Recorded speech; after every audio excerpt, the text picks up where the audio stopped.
Welcome to the Ice Guys live Betcast, the final Ice Guys live Betcast of the season. I am Ian Cameron.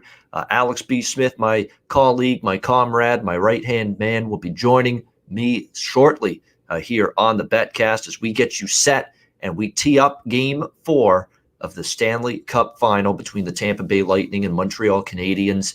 It is now or never. It's like that Elvis Presley song, "It's now or never." It's now or never for the Montreal Canadiens here tonight in Game 4. They must win or their season is over. If they do win, we'll have a Game 5 in Tampa Bay on Wednesday night. So we are definitely looking forward to this game. Lots on the line. Lots to talk about going into this game. Lineup changes being the main talking point going into this game more than anything. For Montreal, it's a bunch of changes. It's their third pairing is completely different. Two new faces will man the third defensive pairing for Dominic Ducharme and the Montreal Canadiens tonight. In is Brett Kulak. In is Alexander Romanov. Out is Eric Gustafsson, and out is John Merrill. Those are the changes on the back end tonight for the Montreal Canadiens. Up front, they have decided to make Jesperi Kotkaniemi a healthy scratch. Some people saying it's a good move. Some people not liking the move at all. That move's definitely garnered some debate. Jake Evans will center the third line between Paul Byron and Arturi Lehkonen tonight for the Montreal Canadiens. Josh Anderson is moving up to the second line to play with Cole Caulfield and Nick Suzuki, which I like actually, because Anderson to me has been one of those players for the Montreal Canadiens. He has consistently been able to generate chances, generate opportunities. And now it's just a matter of maybe having more finish to his game. What he can also do is he's a big guy that's got that big frame to him. He's very tough to get the puck from when he's got a full head of steam going down the ice. And another thing I think Montreal is kind of hoping for with Josh Anderson being on that second line tonight is that it's going to open up things, more room potentially for Caulfield and Suzuki to make plays with the puck, give them more open ice to shoot as well. You know, clear that ice, clear some open space for those two talented line mates that he plays with tonight, Caulfield and Suzuki. So that's going to be a line to watch tonight because that's probably on paper the best offensive trio of the four forward lines that the Montreal Canadiens have going into this game tonight. And then Tyler Toffoli was the last change that was made as well. He'll be moved up to the top line, which it's kind of funny that the Brendan Gallagher, Philip Deneau line throughout these playoffs has been categorized as the top line, but really it's been more of a defensive-minded shutdown role type of line throughout these playoffs for the Montreal Canadiens. Usually you think your top line is your best forward, your best scoring line. That hasn't necessarily been the case here for the Montreal Canadiens in the playoffs, as they've usually used Gallagher and Deneau. To be honest with you, they haven't given you a lot offensively. Gallagher's given you nothing. He's had chances, but he hasn't put the puck in the net. And Philip Deneau just scored his first goal of the Stanley Cup playoffs the other night in the Game 3 loss against Tampa Bay.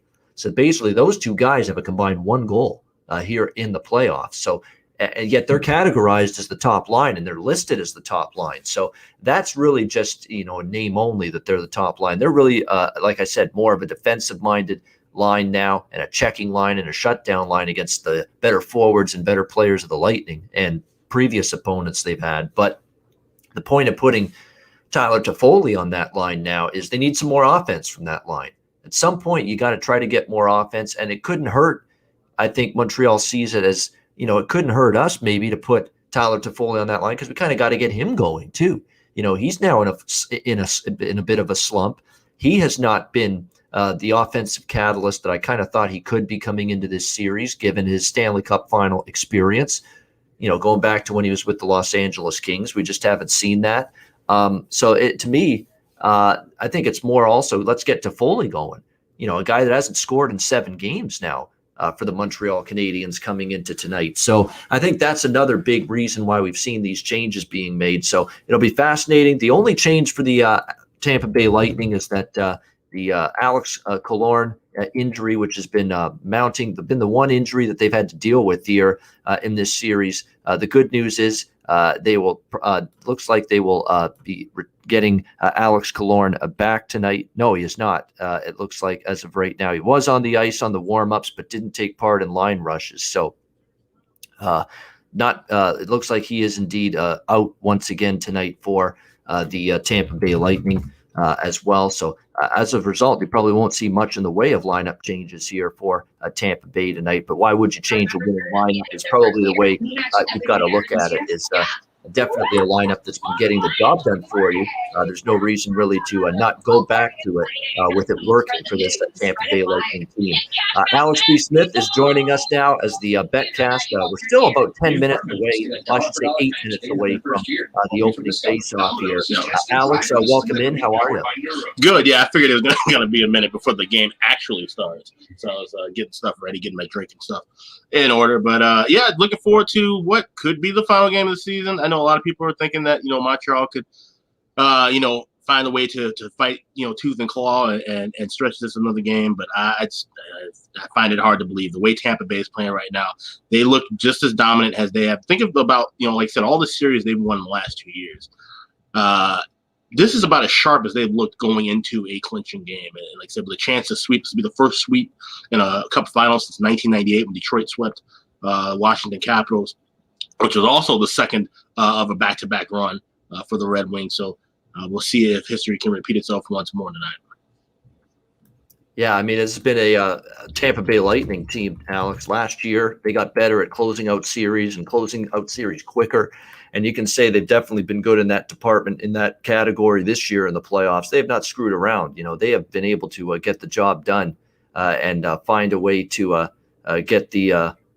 get going here tonight for the Tampa Bay, or get the series over with as quickly as possible for the Tampa Bay Lightning. So yeah, with Killorn out, Matthew Joseph remains in the lineup, and he's been the guy that's taken the spot of Alex Killorn since he's been out due to that injury. But let's welcome in everybody in the chat. Just acknowledge everybody that's joined us so far. Lamont Williams, Ken Peacock, Howie Phelan, Benjamin Mills.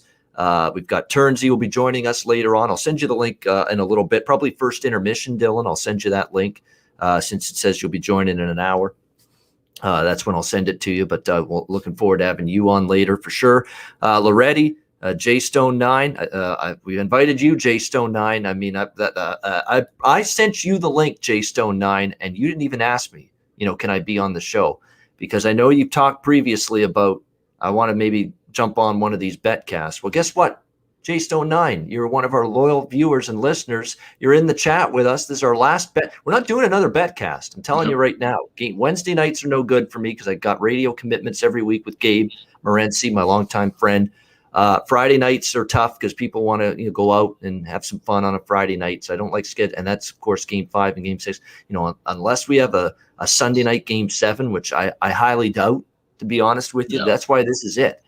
For the betcast. So JStone9, come on. We're waiting. I've sent you the link here. Come on the show. Come on the betcast tonight. We'd love to hang with you for sure. Ken Peacock, everybody, welcome in. Just to recap, the players hitting the ice on both sides right now as we prepare ourselves for Game 4 at the Bell Center in Montreal. For 3,500 people, Alex, it was a pretty loud environment the other night, at least until the first 2 goals were scored, quickly taking out the crowd. But nevertheless, I mean, for 3,500, this group of people that are in the building, they're doing everything in their power to make it as loud as possible. Yeah, 3,500 people. I saw some of the video clips that were online. It looked like it was way more than 3,500 people in that building. I don't know. Obviously they're only going to write off 3,500 when the final attendance numbers. So. People getting smuggled into the building, apparently. Yeah, that's what it was. Like I said, I've been to games where there were less than 2,000 people, and so I know the difference between a half-packed arena. That it looked like it was a lot more, but yes, nonetheless, you're hearing every voice in there. It's a raucous crowd, and it's going to be just like that. Despite like I said, the Habs being on the verge of elimination, they're going to be there to root their team on. This is a great fan base. It would be unfortunate for the season to end the way it did, but they still have had a hell of a run, and they're going to let their boys know about it.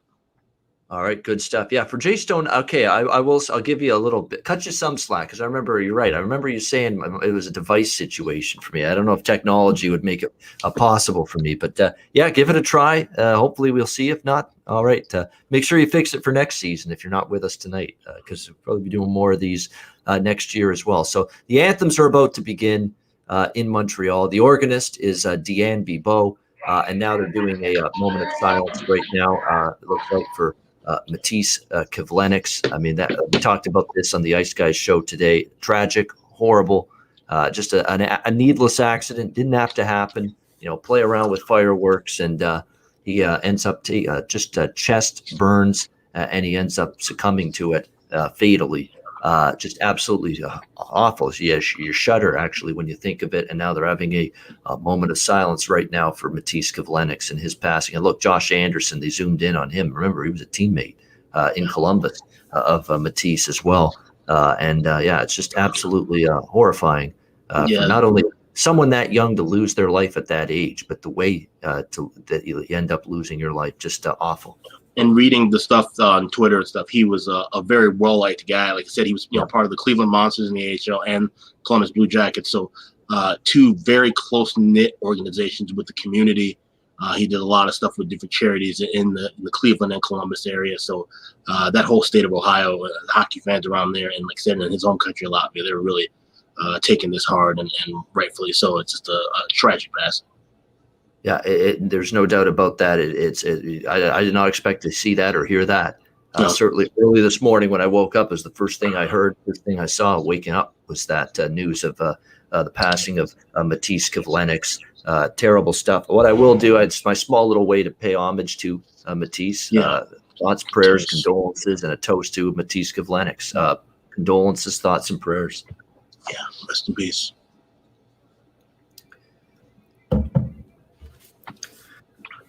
All right, the anthems are ongoing as of right now. So it gives me time to recap when I'm on here. Good timing. There better be some goals tonight a little bit because I've gone with over 1.5 first period, over 1.5 second period, over 1.5 third period. It's really what I've done here is quarter unit on each, and then a quarter unit on the full game over. So really I got 1 unit total with those 4 bets. So it's not like I go 0-4 with them. What am I going to do? I'm going to have to find another way to pay off the mortgage or et cetera, et cetera. No, it's not anything like that. But still, we got a unit in play scattered across a first period, second period, third period over. Of course, as you know, Alex has been riding the second period overs. He's on that again tonight. And that was his best bet on the Ice Guys show today. I haven't bet anything other than the totals, nothing on the side pregame. As far as the goal scorer props that I'm looking at here in this game, Tyler Toffoli, Josh Anderson, Cole Caulfield for Montreal. 3 of them I'm looking. Corey Perry was plus 600, the book that I bet it at. I couldn't pass up that price. Corey Perry in a game like this, facing elimination, he's going to go bend over backwards to make an impact, get to the front of the net, try to get one of those greasy rebound goals right in front from 2 feet out. It's the type of Corey Perry goal you expect in a game like this. So a plus 600, I was definitely not going to turn down that price on Perry to score. For Tampa Bay, I got 3. I've got Gord, I've got Coleman, and I've got Point to score a goal tonight for the Tampa Bay Lightning. Gord in his home, near his home there, I could see him having a big game, and he scored a big Game 7 winner against the Islanders. He seems to elevate his game in a big moment like this, clinching game. Coleman's been great all series. I think you can stick with him. There's nothing wrong with that. And Braden Point, who's actually been somewhat, this is a bit of a slump by his standards, with what he's done in this series. But wouldn't surprise me to see him wake up tonight. So those are the goal scorer props I'm on. And I think for you, Alex, it's just second period over pregame pretty much, right? Yeah. Ideally, I would like 6 goals in the second period, 3 by Josh Anderson and 3 by Braden Point. That would help some of my future plays. I still have Braden Point or still have Josh Anderson, plus 750 to be the leading scorer. He's going to have to basically get a hat trick here or they're going to have to extend the series so they have to cash in. But Yeah, Braden Point uncharacteristically quiet after having such a great stretch, but that just shows you the depth of this team. Okay, Point's been quiet, but Kucherov, playing through injury, scoring goals. You talk about the guys on that bottom six. They're able to, Killorn's out. They're able to plug in Matthew Joseph. Tyler Johnson's able to move from that fourth line to the second line. That just shows the depth and talent that they have, that there's a reason why they're about to be, 60 minutes potentially away from winning their second straight Stanley Cup. Yeah, Montreal, they're showing in the crowd. We've got Yvonne Cournoyer, Guy Lafleur, Patrick Waugh.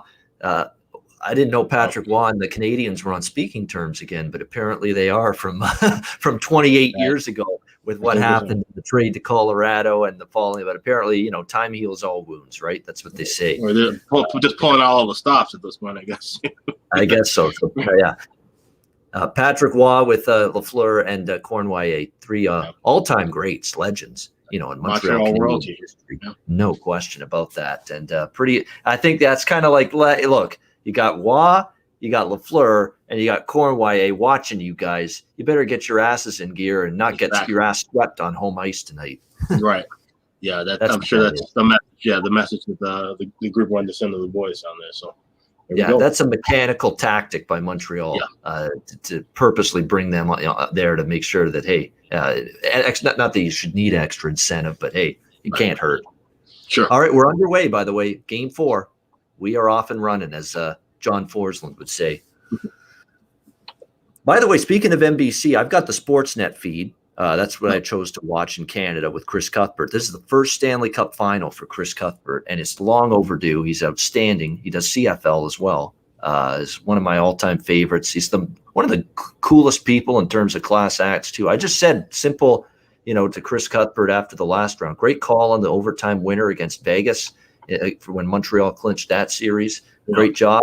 And he got wind of it, and he sends me a DM on Twitter saying, thanks, Ian, that meant a lot. And it's not really cool for him to do that. But then he says, and I said, John did a good job, too, in the tweet. And he says, for you to put me in the same category as John Forsland is a real honor for me. It wasn't even about him, Alex. He's talking about John, how good John is. He's one of my favorites, John Forsland. Tells you he's not only a great broadcaster, but he's humble as can be. Yeah. That's Chris Cuthbert. That's awesome.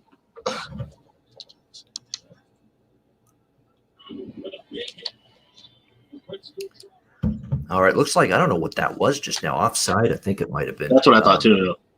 Or an inadvertent whistle, but yeah, it looked like it was offside. So first minute, still not much has happened yet. Just getting underway. It's been a bit of a whistle stoppage laden start to Game 4 tonight.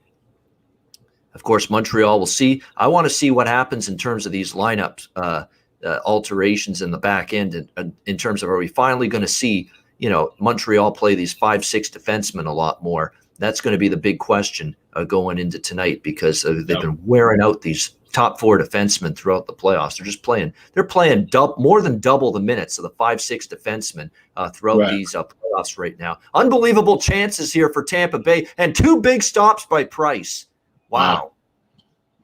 And he's going to hang on. Over 1.5 is that plus 130 right now. I might jump in on that. I was looking at that when you talked about it earlier today, and I wanted to kind of get a good gauge of how the pace is going to go. But look at these chances, might have to grab a little bit of that. So. Yeah, it was a really good start here for Tampa Bay. They had pressure in the zone, and look what line was doing it again. Blake Coleman with the chances again. This guy he's had a phenomenal series for Tampa Bay. Can't be said enough how good he's played. Both ends of the ice, the incredible goal he scored in Game 2 at the end of the second period. It's been a great, wonderful series for Blake Coleman. And obviously, if you're Julian Brisebois, the GM, it's just making you very happy and pleased with the fact you went out and got him at the trade deadline last year from the New Jersey Devils. And boy, is it ever paying off.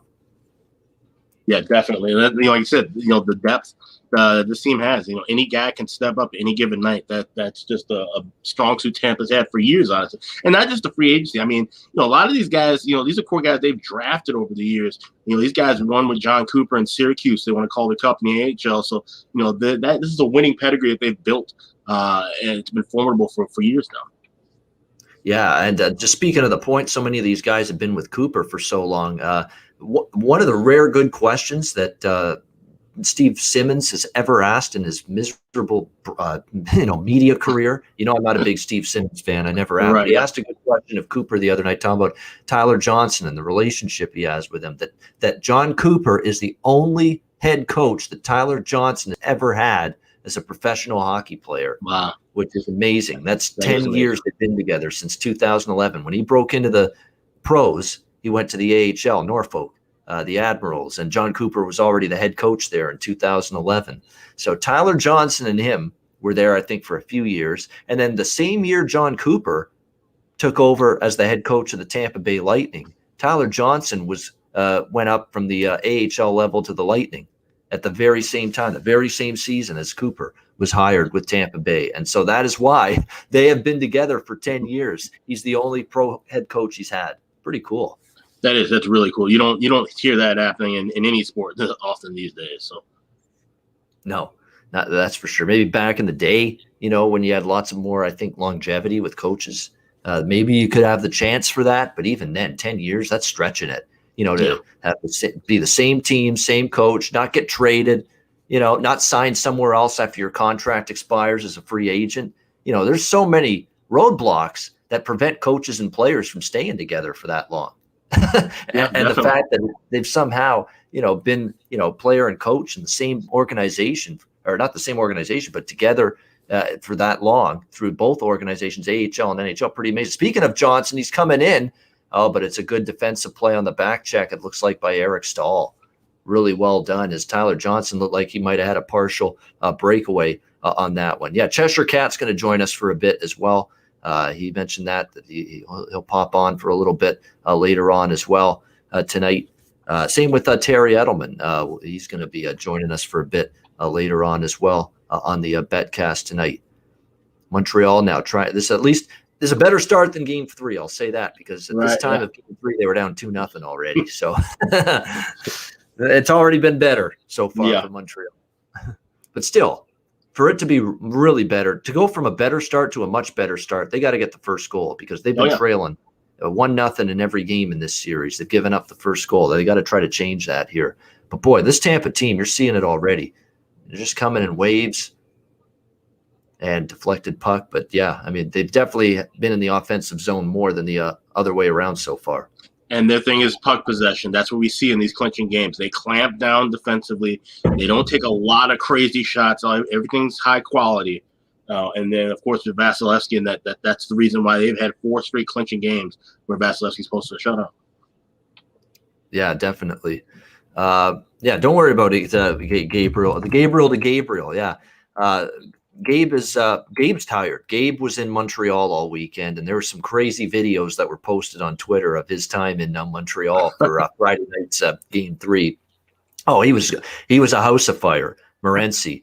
He was revving up the crowd. He was screaming and yelling at the top of his lungs. There were 2 little kids standing behind him in one of the videos. They looked like they were petrified. They looked like they were absolutely full of shot. Like, who the fuck is this guy? Right. That shot of those 2 kids in the background in one of those videos when Gabe's just screaming and yelling at the top of his lungs, it's hysterical. They're just staring there. That's awesome. They're not even, like, their mouth wide open, not even moving. Right. It's just in stunned amazement of what they're witnessing. It's a priceless video. Oh man, that's Gabe Morency. And look, he's proven that, hey, even at 50 years old, he can still turn back the clock and party hard every now and then. I don't think he can do it on the volume that he used to in terms of the number of times, but once in a while, he's got enough gas in that tank to still go pretty hard. Yeah, he's a good guy. And don't you dare fail to think for a second that I'm not concerned with what I might be doing or not doing when I'm 50. I'm always worried this day, like, what am I going to be like at 50 and 60? Yeah, shit for real. Right? Same here. Yeah, and all this stuff. Like, I'm watching freaking CNN last night during the freaking 4th of July presentation they put on at night, and I'm watching like 80-year-old Mike Love from the Beach Boys still singing and touring with the Beach Boys. And am I going to be still breathing at 80? I mean, my goodness, what am I going to be doing then? Yeah, that's a long way away to think about. Even though we're in our 30s, it's still just like, it seems like a very long time away. A lot of years, but yeah. It is. I'm impressed. I'm impressed with all of those old bands that they show, Chicago and REO Speedwagon and Beach Boys that were on that CNN show last night for 4th of July. The fact that they're in their ages and still doing concerts and live shows and touring and going to different places and still doing music concerts. I mean, it's unbelievable to me. Well, that's the thing with musicians. That musicians, they live for the performances. That's what keeps them afloat. If they were sitting around doing nothing, then they would, it would be a whole different story. So the fact that they keep performing, keep playing, that's, you ask any musician, that's really the lifeblood of it. And the fact that, everybody went a year without being able to play shows now. So for bands to go back out on tour and different things, it's just, really great for all those musicians who, were kind of cooped in. And, some of them did do performances virtually or whatnot and recordings, but that's one of the industries that I think a lot of people kind of glance over when we talk about the pandemic of wow, everything just shut down for them, and now getting back to live music. So that's a great thing. Yeah, it is. And there's a good point to that. A lot of the musicians, whether they're members of a band, whether they're a solo singer on their own, music's all they know. Like they'd be totally lost. They'd be lost at sea, essentially, if they had to find another career path at any point. And they just say, you know what, it's what we know, it's what we love. It's just impressive because a lot of these older musicians, I think many of them have made enough money to live comfortably. And you're older, maybe just want to enjoy life, but no, they still got the love, they've still got the passion for music and performing live. I mean, it's outstanding, the dedication. That's what I'm amazed by. And as a former musician, I can definitely tell you that yes, most of them do not have outside passions. Like I said, it would be plenty of times I'd be band rehearsals or different things or shows and stuff, and I watching the TV, watching a game or something while the music's going on in the background, and everybody else is just kind of just focused, strictly on sports. So it's definitely one of those, honed in kind of lifestyles for sure. And there is Terry Edelman joining us here on the Betcast. Terry, any connections to music for you? Music you like, music you don't like? Have you ever played an instrument of anything at all? No, I'm not very good musically. I'm not. No. But I like EDM music. Okay. Yeah, I do Nice. too. I like a variety of stuff. Yep. But, Yeah, you can say that about me, all right. Other than country and classical, I don't like. That's the two I gotta throw out. Which is funny because I like country music. The only thing I don't listen to is reggae. So. Yeah. Oh, reggae. Oh, yeah. Man, don't like that too much. It's repetitive. I know that. Yeah. Yeah. It can get repetitive, but for me, it's basically old, like 50s, 60s, 70s, 80s, 90s. Some today music from today. I like mostly rap, hip hop, dance, rock, pop, some pop, and even the pop I absolutely shunned when I was in high school and elementary school. Like, dare I say it, Backstreet Boys and Britney Spears and Spice Girls and all them. I find their pop was still a little bit better, and it's actually I've learned to live with it and like it more than I did back then compared to today's stuff. Like there's some music today. It's like, were you on drugs coming up with that or what? Definitely. The thing is, most likely. The thing is too that there's music that's set for every walk of life. Think about sporting events. It's funny. Most of the music I grew up listening to was rock, and it was basically because I was at sporting events all the time. And so you just kind of listen to what's being played, in the loudspeakers over and over, and there's just some things that fit in. Just like pop music. Yeah, I'm not gonna sit around and listen to pop music, but if I'm at a nightclub, I'm at a strip club or somewhere, a good pop tune, it fits the mood and the setting. So. Yeah, they're 100% right. So, Troy, I'm only seeing this now, Turnsey. I have not bet a live over yet. You got 4.5 is right now the total. I'm seeing -145 in some spots. So you're getting -120. That's a good price. I don't mind that because remember, all it takes is the first goal can open it up completely, especially if Tampa gets that first goal. And Montreal cannot sit back or at all when that happens. So. I'm just waiting to see if, this looks like could be one of those games where there's chances, but Price looks like early in this game, he's ready to maybe make this his best game of the series. Like he has been really good early on. He's had to make some really good stops first 8 minutes of this game or so for Tampa Bay, but they're still buzzing here in front of the net. Look out. Good clear by Montreal. That was looking like there was a dangerous loose puck up for grabs. Dangling very, very dangerously for Montreal right in front of Carey Price, and they just cleared it away at the last second. I still feel good about this first period over. I think there's still good pace and good play. We got a half a period left. So. Yeah, there definitely is. Icing on Tampa Bay just now. A good start. I mean, there's been a good flow to this game. Both teams pressing the attack a little bit, pushing the puck up the ice. And, I mean, you're looking at, one of the songs where you think, what's the person thinking of when they come up with that song? There's nothing better than in that regard in terms of new music and current music than this what is it, that song, Megan Thee Stallion, the body yada yada yada yada yada. Oh God, that song is awful. That is an awful song. I have to say that. It's there. Oh my goodness, I heard that once. I'm like, what on earth is this here? Yeah, it's like, what? How did you come up with that? Like, what kind of interesting little substances did you put in your system when you came up with that concoction? Yeah, and the fact that it became a hit record too. It's the meme culture, and everybody dances to it on TikTok and different stuff. And that's the funny thing about stuff like I mentioned about strip clubs earlier. About most of the rap in the 90s. If you were a rapper, you took your mixtape. Don't take it to a radio station. Take it to a strip club. And if they're dancing to it, the next thing you know, it's gonna hit the radio. No one would have heard Lil Jon and the East Side Boys if it wasn't for strip clubs down the line. Like I said, wherever you can get your music heard, you never know. So sometimes, the places it'll take you.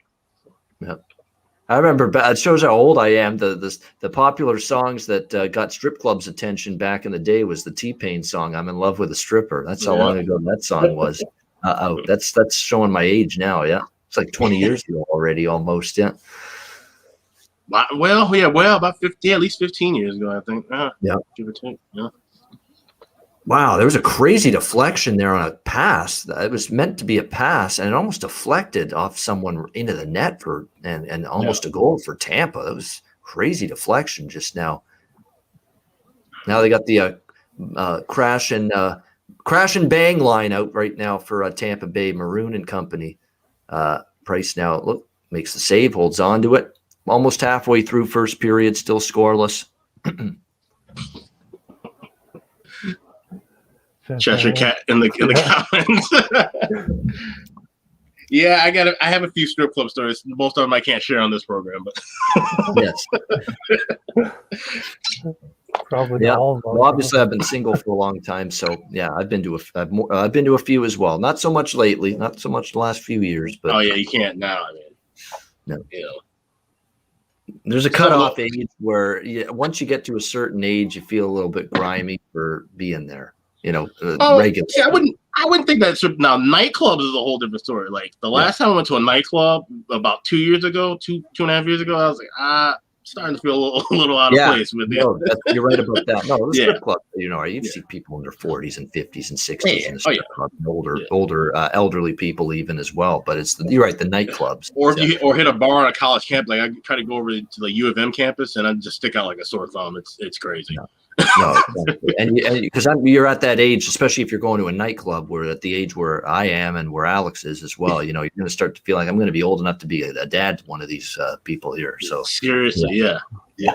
Like once again, talk about you don't know any of the music that's on. You want to hear music from like 15 years ago being played and stuff, and it's a whole different scene now.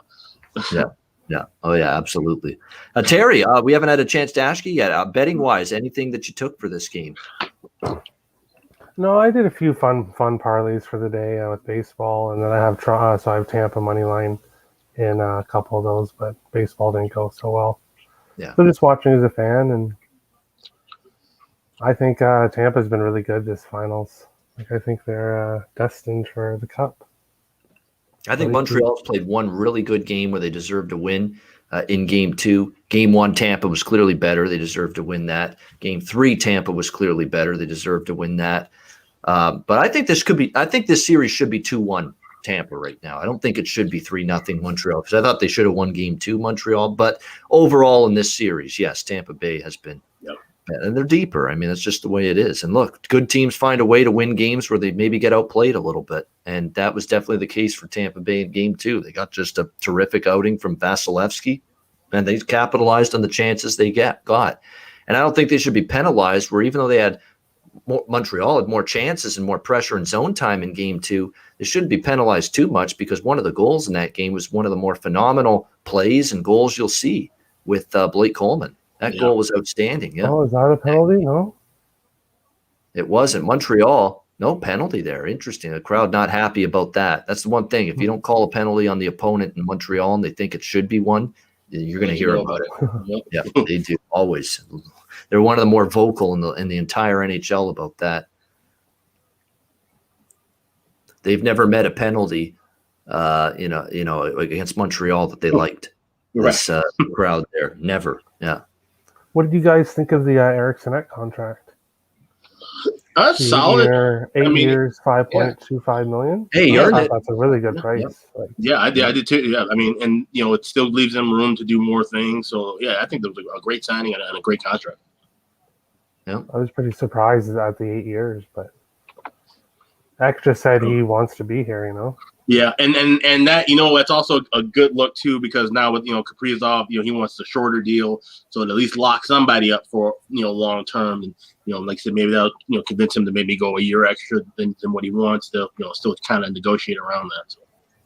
Yeah, I'm hoping a Kaprizov deal gets done in the next week or so. Yeah, Garen's meeting with Kaprizov's agent, so fingers crossed something gets done there.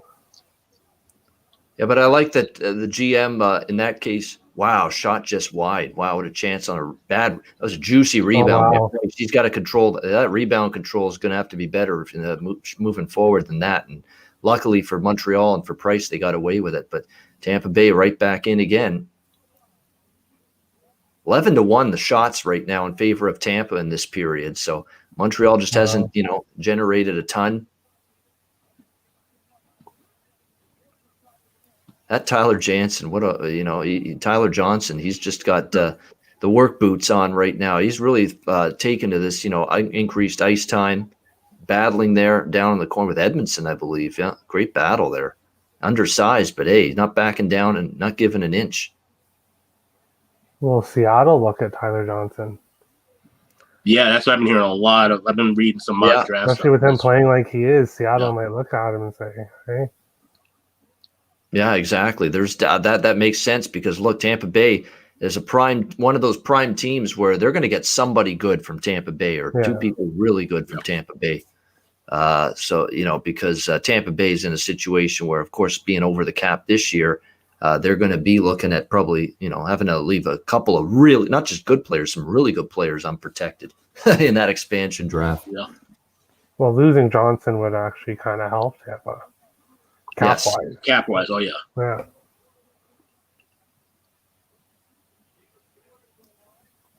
Yeah, Montreal, I mean, they are getting one little flurry in the zone, and then it's out the zone again, and then Tampa works Montreal hard for like 2 minutes in a row in the Montreal zone, and then Montreal comes down, gets one little maybe whiff at the net, and then Tampa's back down, and they got him hemmed in for 2-3 minutes. That's been the pattern of play here in this first period so far. It's just Tampa Bay's surges are like 2-3 minutes in length and multiple shifts in the offensive zone. And Montreal just gets a little breath of time in the offensive zone, and then they're out again. Yeah.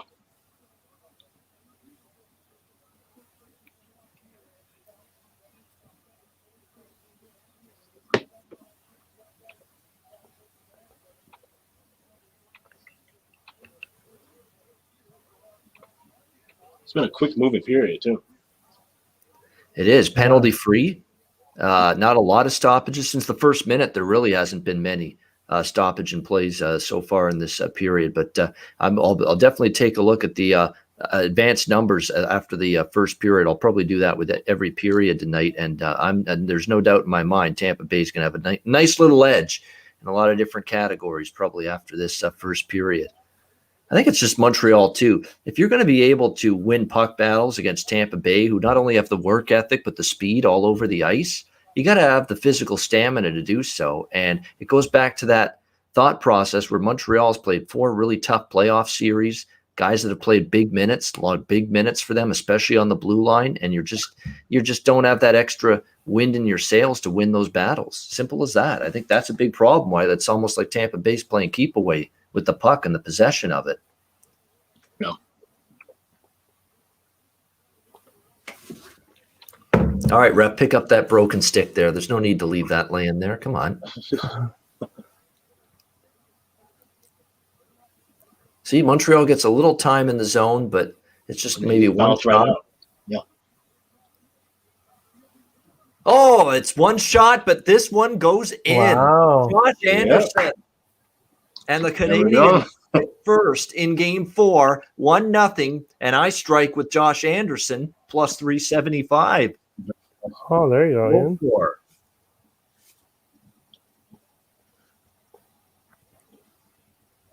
Second shot on goal for Montreal here in the first period, and it goes in the net. And this is a wonderful, wonderful play. And look, let's give Kulak a little credit. He started that rush. He had a terrible game the last time he was in a playoff game against Vegas.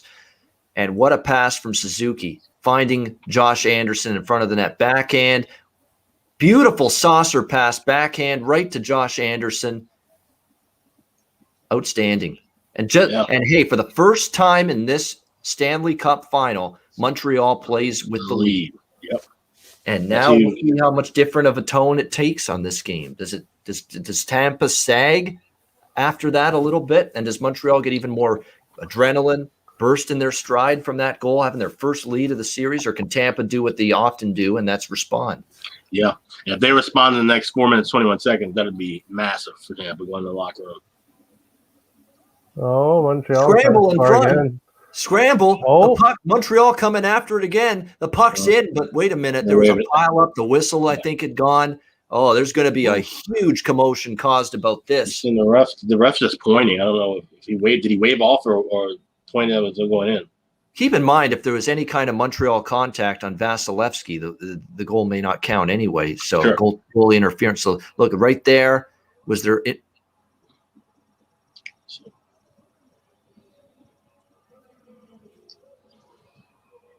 Oh, it looks like Vasilevsky got Perry there at the end. He made the save. He got bumped a couple times.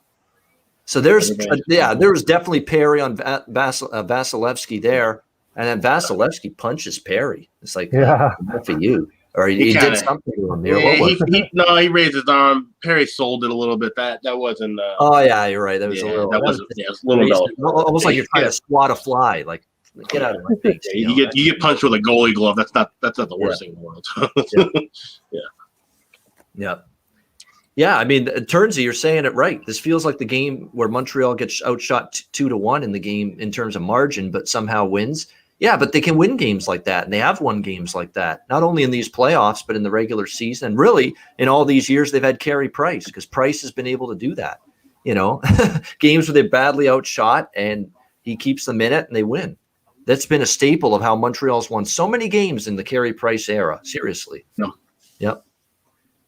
That's how they got to win, because I don't think they're ever going to win the shots battle against Tampa Bay or that often in this series, just because Tampa's one of those teams. They come in waves, they fire pucks at the net, they hem you in for 2-3 minutes. If they're hemming you in for 2-3 minutes in a row, you're barely getting 30-40 seconds of offensive zone time against them. Guess what? You're probably not going. You're going to have a hard time outshooting them. Simple as that. Yep. Definitely.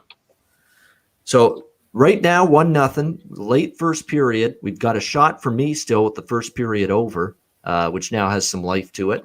We've got, of course, got second. I'll tell you right now, Alex loves the second period over, and why not? It's cashed every game in this series. I'm on it as well. I'm on the over 1.5 in every period in this game, essentially, as well as the third period over as well. We welcome in the one, the only. Oh, here. Hey. Welcome in. Well, hey. How's it going? Good. I'm good. How are you guys doing? Good. What are you hoping to see tonight, Cheshire Cat, in this game tonight? Do you hope Tampa Jesus Montreal? Christ. I have no idea. What can you expect to see in these games? Just like domination. I like the domination. Oh, Vasilevsky almost gave the puck away, and it almost went in. Wow. Holy shit. What's going on with Vasilevsky tonight?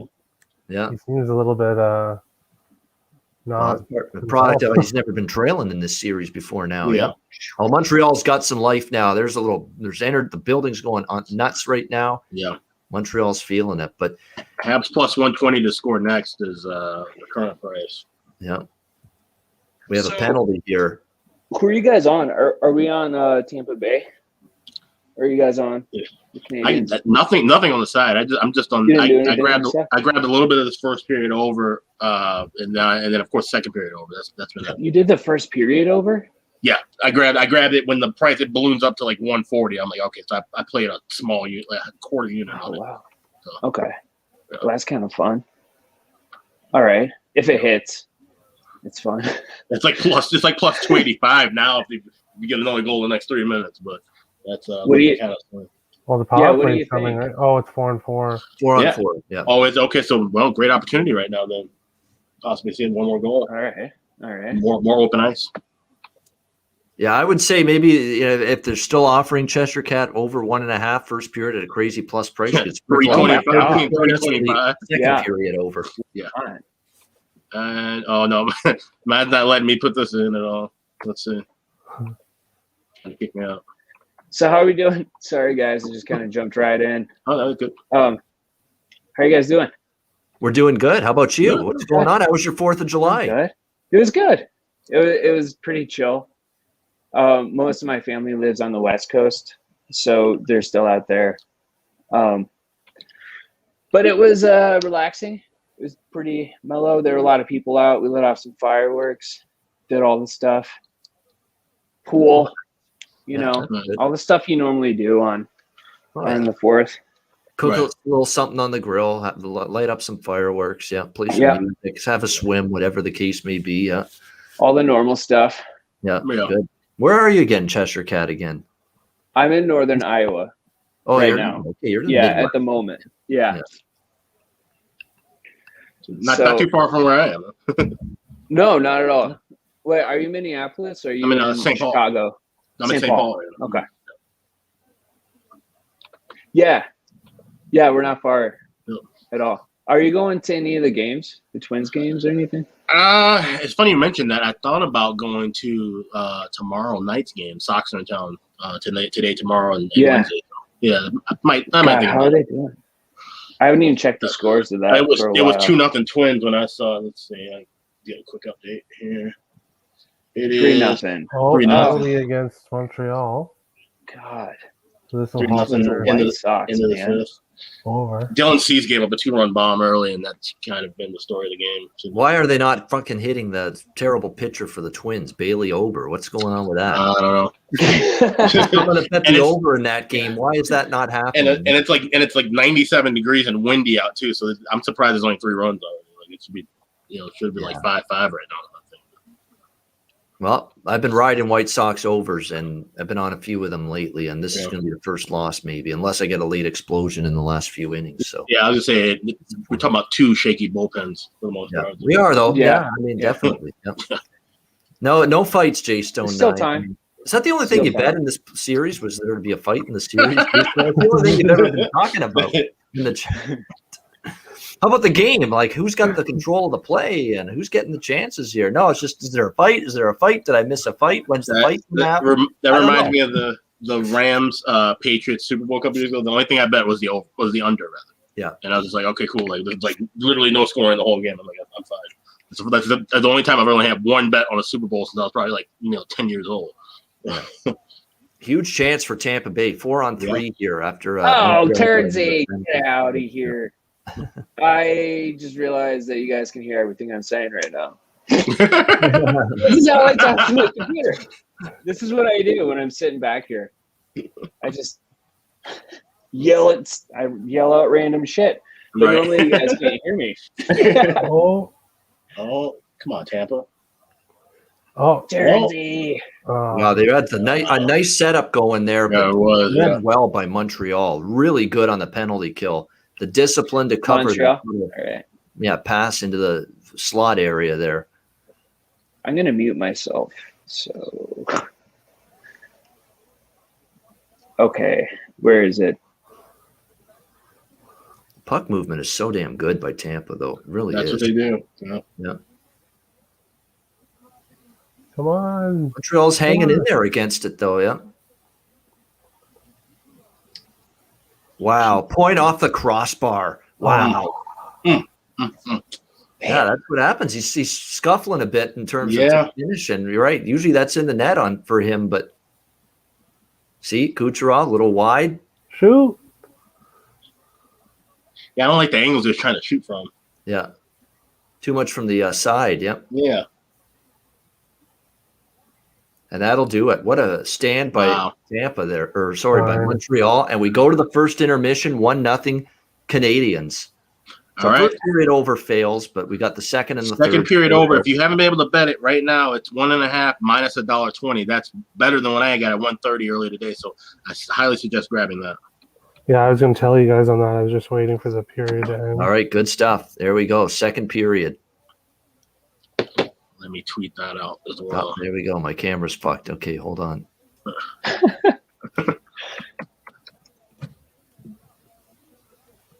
Hey, Ian, are we going to get you to do a prank call? I would love. Whoa, we got some scrum here after the period ended. Yeah, I was saying, wow, we got basically like 10 guys on each side, like lined up at the blue line. It's getting testy here. I'm not saying a line brawl is going to happen here, but boy, it got pretty heated there for a second. No, the cooler heads will prevail. Let's hope that leads to something in the second period with a fight. Yeah, like a fight. Jay Stone 9 is well, we're hoping for it too, but Jay Stone 9's like obsessed over it. Like it's like everything is about the fight. Cheshire Cat, about the prank. What about a prank call? Oh my god, dude! I know. I just really want to hear you do a prank call. Really? I just think it would be fucking so funny. I would make it funny. I'd make it creative. Yes. Oh, I think you're right. And just try to get you to hold it together, and so you just like try not to laugh during the middle of a prank call. That's like when really.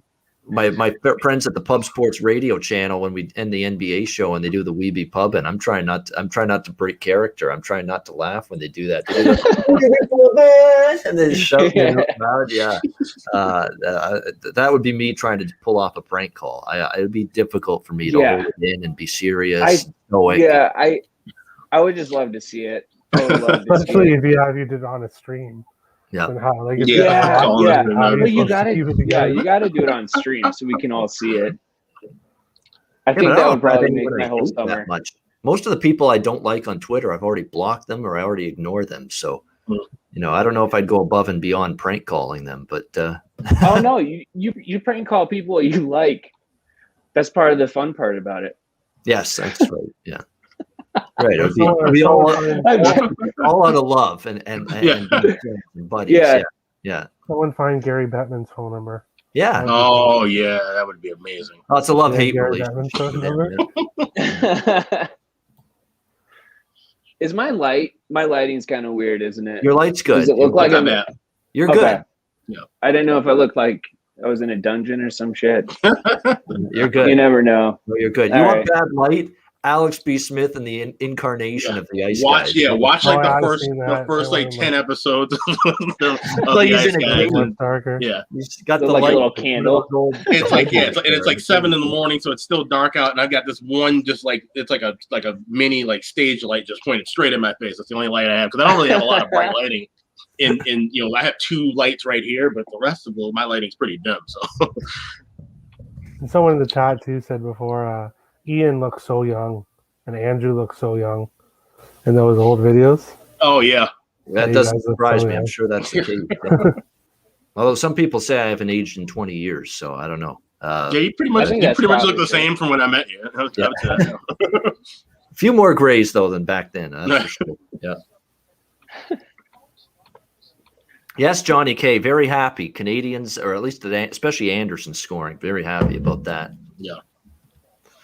I'm happy. I want Montreal to win. Like I was almost ready to jump off the train a little bit with Montreal tonight. And like I said, now watch them win here tonight because, I wasn't as strong on them tonight as I was in the first 3 games, but it's still good if they win because it actually puts my over 5.5 games, which I have a pretty decent bet on, in terms of amount. It puts that back in play, but, if they win tonight, all of a sudden that's got a shot if they can win the next one too.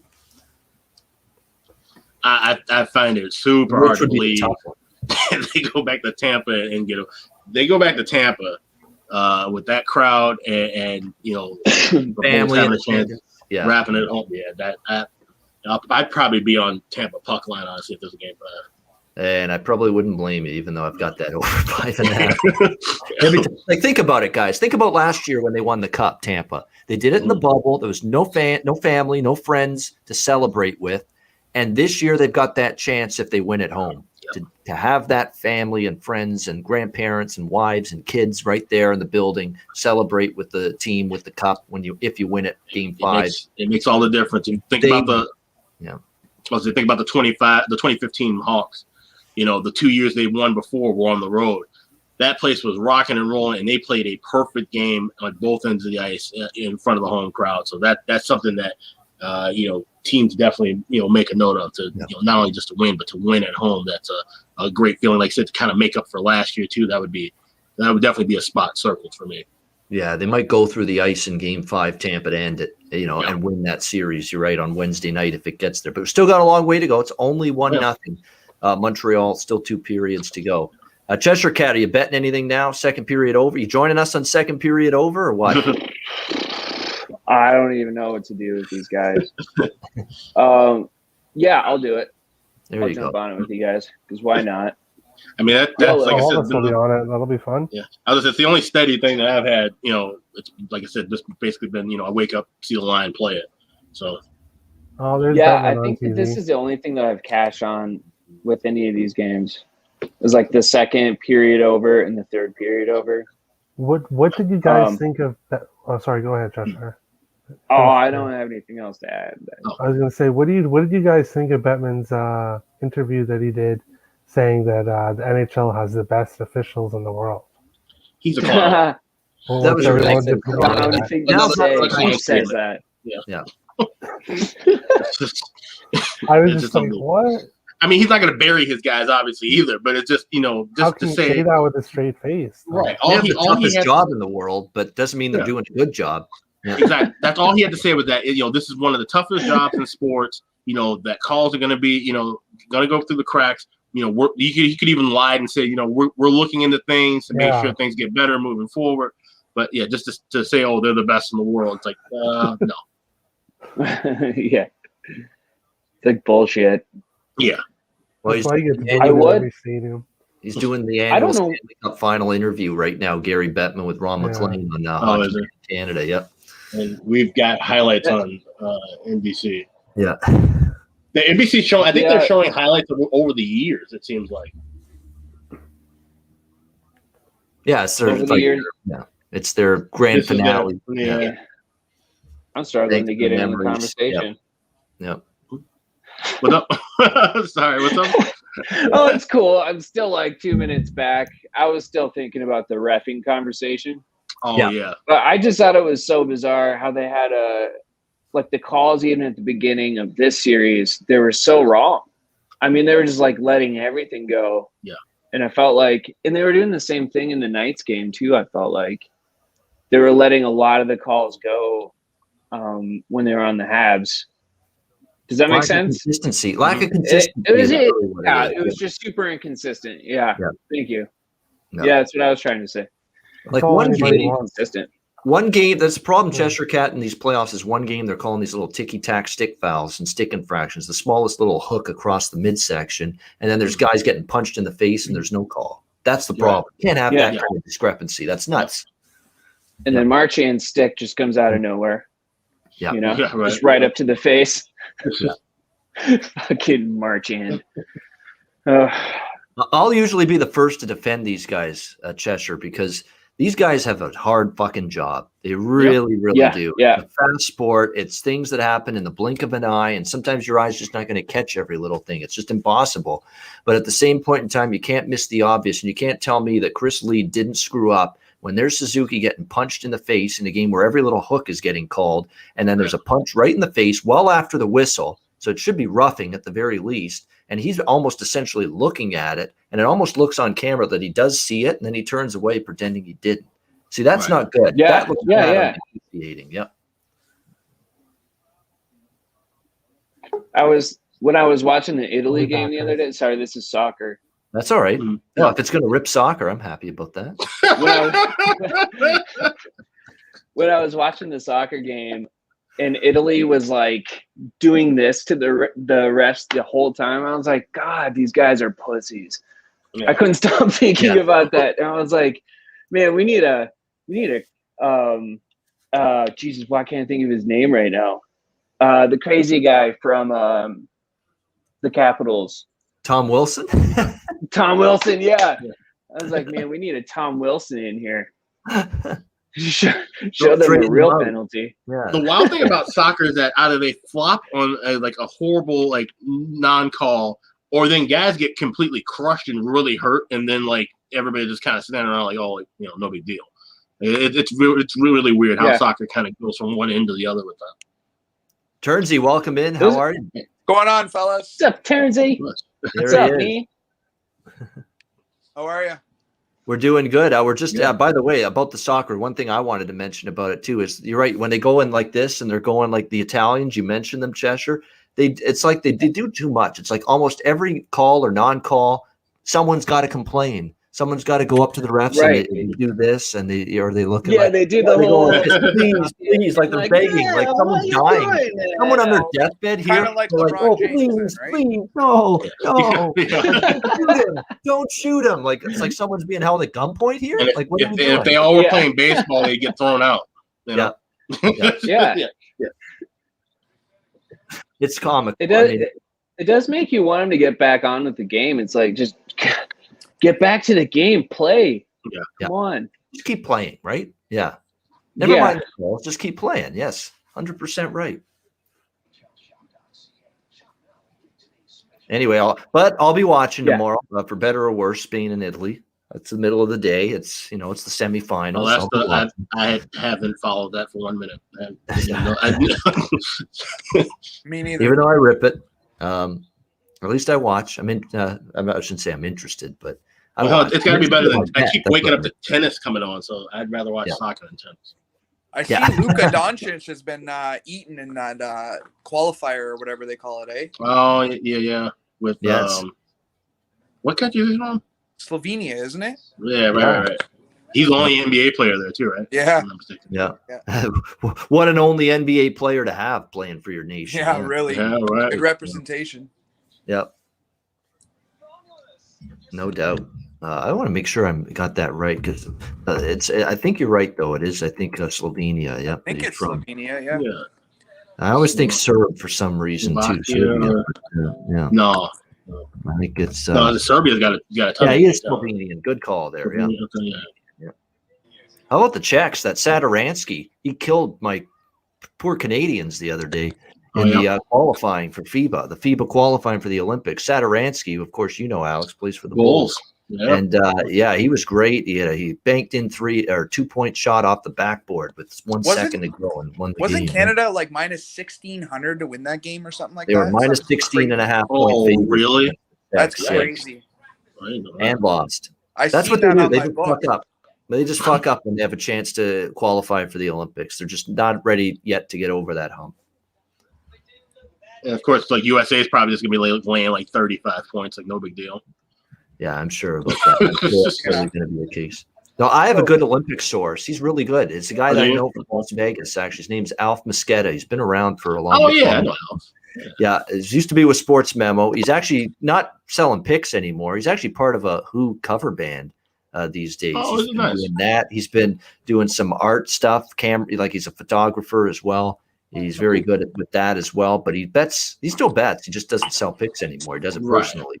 But Olympics is something he's been known for like 10, 20 years now. And he sends me emails of his picks every Summer Olympics and every Winter Olympics. Like, this guy will handicap fucking everything, track and field, all the water polo, swimming events, who's going to win the gold, these props. And he's pretty good at it. So listen, wherever you can find an edge, take it and run with it. That's right. Exactly right. Like all these events and all these athletes, he researches them and how they're going to do, and all the events too. Like it's all the events. He'll get involved in the majority of them. like archery, all those stuff. Any of the summer, blanking on so many of the events now and the games there, but those are some of them anyway. Skateboarding is now an Olympic sport, if I'm not mistaken. You might see them on that a little bit. Yeah. That's You cool. never know. So Alex, Yeah. sorry, go ahead. Oh, no. What you can say? You did read that incident happened at Manny Legacy's house, eh? Yeah, that's what that was the thing that I heard. They said that there were some other Columbus teammates there with him, and I don't know if it's like there was some wedding apparently throughout the weekend that they were all celebrating, or I don't understand though. Like, what does Manny Legacy have to do with the Columbus Blue? he's their goaltending coach, for that mistake. Goaltending coach, yeah. Oh, I didn't know that. Mm-hmm. Oh. No, we think of him as Red Wings way back when and playing there, and not necessarily because you don't think. Yeah, it's the goal. Like, I don't know every goalie coach in the league in the NHL. I don't, and I'm doing a hockey show every day, and I don't even know who every. I know, goalie and coach most of them are guys we watched in the '90s, pretty much. Yeah. Well, you guys were talking about like backup goalies making a career, and everything. Manny Legacy was probably one of the best backup goalies there was for years and years and years, right? Yep. I remember Manny Legacy updating myself with the Long Beach Ice Dogs in the old International Hockey League. Yeah. Did you guys see that the puck line for the Lightning right now is plus 500? That's Is that plus 400, plus 500 in some spots. Yes. Wow. That's crazy, actually. It is. It's All they need to do is get the next one, and you get a 2-1 goal, and you can always get empty net. Montreal desperate, and that's all it takes. So, see what it's like in the second period. See what kind of push Tampa Bay. If you do get one, maybe that's what because I'll tell you what, this is far from over right now. No, one goal lead ain't safe against. And we're seeing everything open up now too. I that's why I'm feeling really great about our second period over again, because the way things opened up and the pace of the first period was solid. So. Yeah.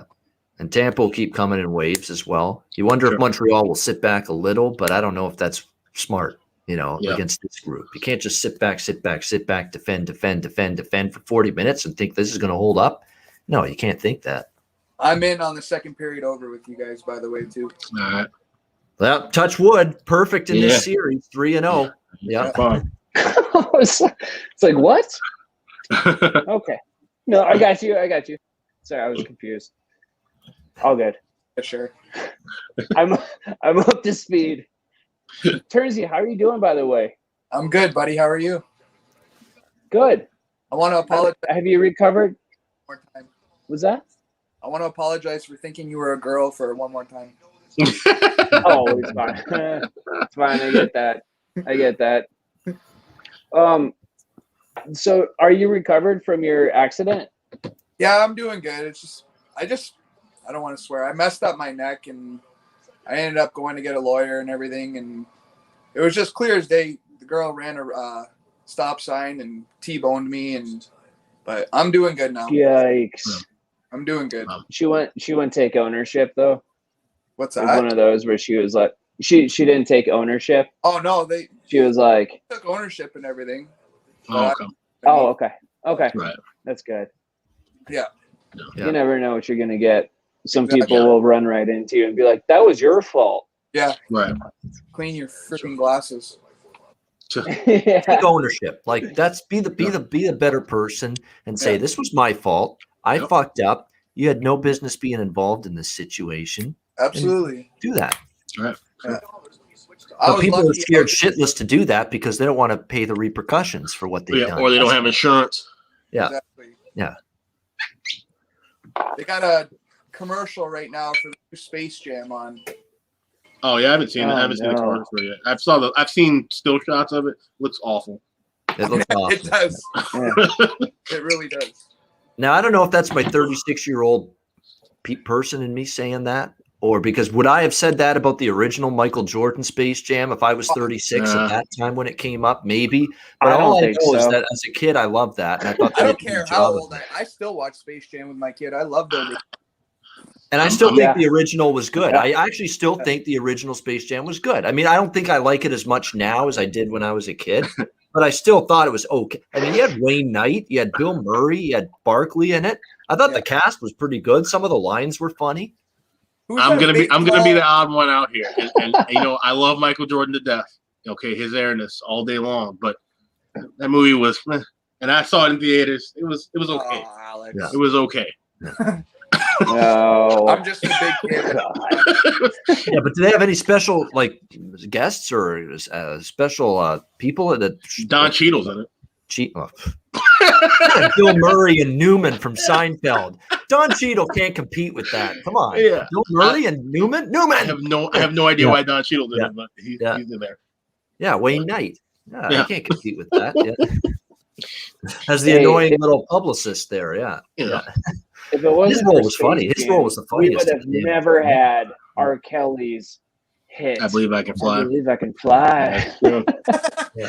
And That he was probably played would at have every never graduation, done Some like Girl. for the next 10 years after that too. Like you could not go to a graduation right here from like 96 to like I 02. believe I can fly. Ice Guys karaoke. Oh, Oh God. No. yeah. Well, we have that first Ice Guys meet and greet or live getaway, live show on the road. When Ice Guys on the road, Well, yeah, we'll find a karaoke bar. definitely that'll be on the menu. We'll absolutely do a karaoke night somewhere. Oh, that'll be a piss drunk, fun night for sure, guaranteed. I picked All up right, This second is really period hard to underway, check by the the way. chat. Here you go. At the same time. Hmm? I'm always impressed that you guys do that. You check the chat and you like do the show. Yeah. I don't Yeah, I have That's gotta be really like hard. four tabs running usually. Yeah. Oh yeah. Ugh. Turns you on the second period over with all of us? Yeah, I hopped on it. Yeah. Yeah, and we've just started in the second period, 4-on-4 to begin the period. By the way, there was offsetting coincidental minors at the end of the first after that little Oh. melee or fracas, That's whatever fine. you want to call it. That's what that random clock in the middle is. Yeah.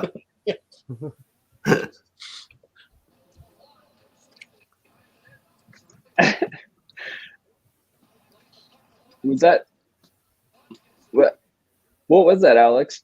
What? Did you have a never mind. What Never mind. what did I miss? Never How mind. about the clock? Nothing. Yeah, I think nothing. he means it about the random clock in the middle. Oh yeah, no, yeah, because it says 4-on-4. I can't see that. I literally see the two logos, and then like the 16:45 left. But apparently there's a Are they ever 4-on-4. going to fix that? I don't know. I have no Turner's idea. problem now. Yeah. Yeah, right. Yeah, That's really what they're thinking. Yeah. So does this new deal with NBC, like I haven't really, does it change anything for us in Canada, Ian, or no? Well, not really. Other than, well, it actually does, because NBC, if you have cable and satellite, it does, because at least you had the NBC games, you could watch them. You could choose to watch NBC games on the main NBC here in Canada. Like tonight, you can watch on NBC here, or you could watch on the Sportsnet in Canada if you're Okay, here. so you can watch it on NBC tonight too, eh? I Correct. haven't watched that right now. But next year, I mean, when it's Turner, there's no TNT on cable and No. satellite in Canada, and there's no ESPN really? on cable and satellite in Canada. No, Yeah. but there is ABC, and I know ABC does have the Stanley Cup Finals, not ESPN. So you get on there. yeah. And ABC is gonna have about 20 like Sunday games. So imagine how NBC would do their Sunday games. After football wraps up. They'll cover those, and then ESPN Plus is going to be the home for the majority of things. So I would recommend, because I think there's no more NHL TV. I think it's just all ESPN Plus starting next year. So Correct. Yes, NHL TV is, I think, gone after this year. So ESPN Plus and whatever Turner does, Bleacher or whatever they're going to use for streaming, is what they'll use. I didn't realize there was no TNT. There's no TNT or TBS in Canada. No, There is not. No, I believe Really? not. Yeah, there is. But a lot of the like Turner basketball games are always picked up in Canada by a Canadian network. Like the Score, Sportsnet, or TSN. They'll Right. always pick up the Thursday TNT games. They'll Okay. often pick up the national games. I mean, yeah. Right. So then they'll figure out a way to work it through there. Yeah, exactly. And These TN NBA playoffs, TSN, Right. Sportsnet, one of them pick up every conference I was final. about to say, and these are two networks that don't really show shit else. Like everything else they show is kind of throwaway programming. So I'm sure there's other networks that'll carry that. Yeah, exactly. Yeah. I wonder if this will affect free streams. That's just, it's interesting. the Will they free get illegal shut down? streams. Yeah. SportsSurge.net, still my favorite spot. They should probably be easier because, like I said, with ESPN Plus grabbing a lot of things, like ESPN Plus stuff streams. I haven't paid for UFC in years, so just go through certain channels and stuff for that. As a Wild fan in Hamilton, Ontario, it's not exactly easy to watch Wild games. Sure, I bet. Yeah, right. And then here with our regional, the whole regional thing is weird. Like we have it's Bally Sports instead of Fox Sports. Yeah, I saw Bally that. Sports. Yeah, it's weird here for cable. So I can't even imagine trying to find like a stream for it or anything like that. So. My favorite stream shut down. Oh my god! I just figured that out. What? Nothing. The chat. Fuck. Sorry. The chat. I figured out. I just said okay. Wow. Sorry. Oh, the comments? You mean seeing the comments? Blew my mind. Yeah. If you click comments on the right side of the StreamYard studio there, Cheshire, there you go. You see all the comments that people put on the YouTube. Which is funny because I never do that. I just have another YouTube screen open. I rarely ever go to that side. So that I can take I get a pee? Yeah, it's so convenient. So Jay Stone said that he's a transplant to Portland. Thought that was really interesting because Alex was talking about strippers earlier, and which is I don't know if you remember this. It must have been like a month and a half ago, but Kyle Hintley was talking about strippers for like a solid 10 minutes in the chat. Do you remember that, Terry? I think you were in the chat that day. Anyway, your buddy Kyle. I'm saying all this. Yeah, I'm saying all this because he said that he's from Portland, and Portland does have like a really big stripping scene. Yeah, per capita, they have the most strip clubs. Yeah, their strip clubs are way different though. They're kind of cool. It doesn't. Yeah, it's not like Ian said something earlier about like going into a strip club and seeing elderly people in there. It's not, you do. Yeah. Like the Vietnam vet in the corner, just sitting over there muttering to himself. The thing I never latched onto, although I've had people from Atlanta tell me that it's a big thing, like food in the strip clubs seems like very strange. Yeah, see, that seems like a strange concept. But there's some like actual like Michelin star chefs in Atlanta that work at strip clubs because they're so popular and famous. And they're popular down there too. Yeah, that was the whole thing. When Lou Williams broke quarantine, he went to Magic City to get wings. He literally went in there to get wings and like hung out with some people for like 10 minutes and dipped out because it's like one of his favorite places to eat in Atlanta. So I've never ate at a strip club before, but I mean, they say good food. I think it's depends on the place. You're not going to like a Deja Vu eating at the hot dog buffet. We're talking about actual good meals. So, Were strip clubs open during COVID? I don't know. I highly doubt it. They're still closed here in Ontario. I don't think there is. Oh, they were closed for a bit in the States. Probably good. Yeah. No, we just got golf courses open a few weeks ago here. I mean, that's how. And let's be honest, I've been to some strip clubs where COVID probably existed 10 years ago. Yeah. That's where it started. Yeah. Strip clubs across America. It was already here. Yeah. Never mind China.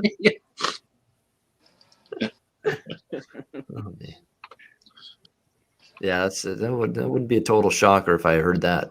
Yeah.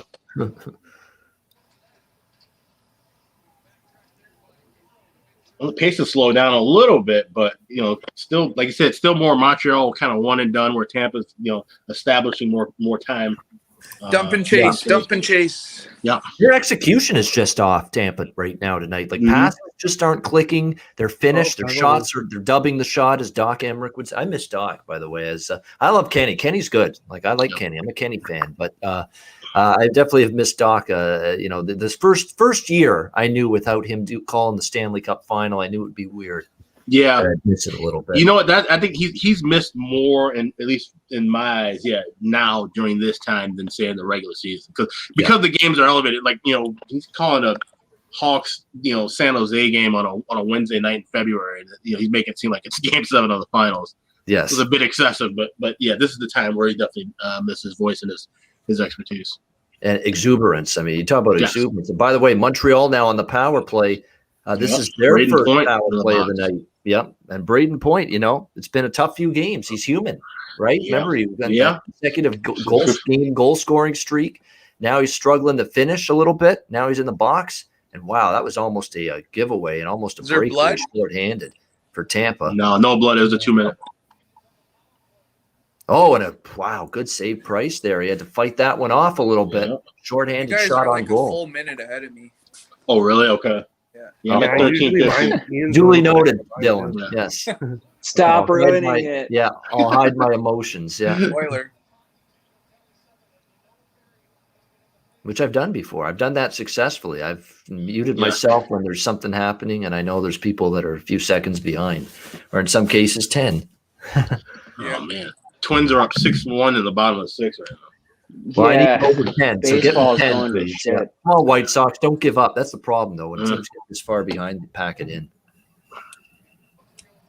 Baseball is going crazy. I don't know what happened in the last 2 weeks, but everything's on its head. It's the middle of the summer. How's it going for you, Cheshire? Have you bet anything in baseball or no? Yeah, that's mostly what I've been betting. Just because I don't know, it's been good for me. Jeez, holy shit! I have all sorts of stuff on. Okay, you can hear again. But yeah, that's mostly what I've been betting, and I've been doing pretty well in it. But the last week and a half, everything's been really weird. Everybody's playing differently. Certain players are sitting sometimes. You don't really know about it until like the last minute scratches and stuff. Oh, yeah. Frustrating that can be for sure. Last minute, they're all of a sudden not in the lineup. Yep. Yeah. Like the other night with the Astros, I didn't even realize that until the game started, that Altuve wasn't playing. And Saturday night. I know which game. Yeah. Yeah. They didn't have Brantley in, and they were missing some other people too. And I was like, God, what the hell? Yep. Altuve is he's an important person on that team. Without him, it's kind of scary betting on him. Wow, Anderson, what a chance just now. Almost had his second. Whew. Montreal, good puck movement, though, on this power play. Really moving it around well. Getting some opportunities. Whoa.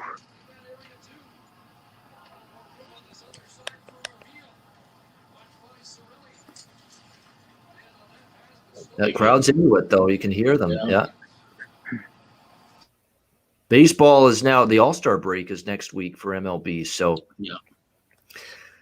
that's the great dead zone of the year next week when it's the All-Star break. Because, although there might still be there will be NBA finals still going. Right, yeah. There won't be hockey. So hockey will be done. But you'll have MLB All-Star break, and you'll have an NBA finals game once that week when there's no baseball. Other than that, it's like the dead zone time of the year in the sports calendar year. Nothing to bet on all that much.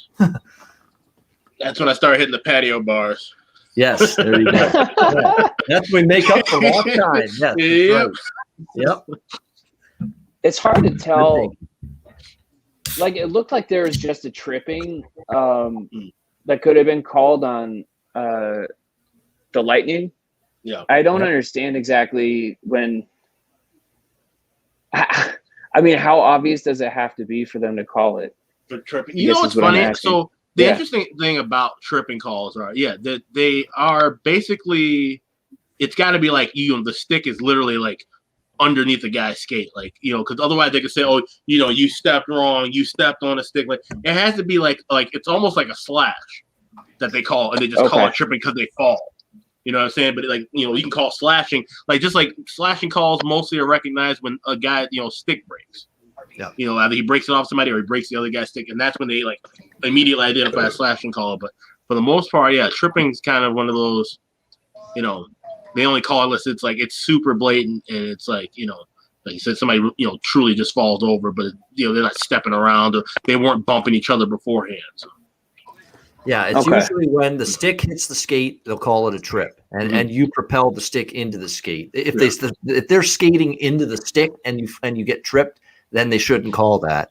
But if you propel the stick into the skate and you trip the guy, then they call it. Just like also tripping can be, you know, when you stick your leg out and you trip the guy, you hit his two skates and you move the skate to try to contact him, they'll call that.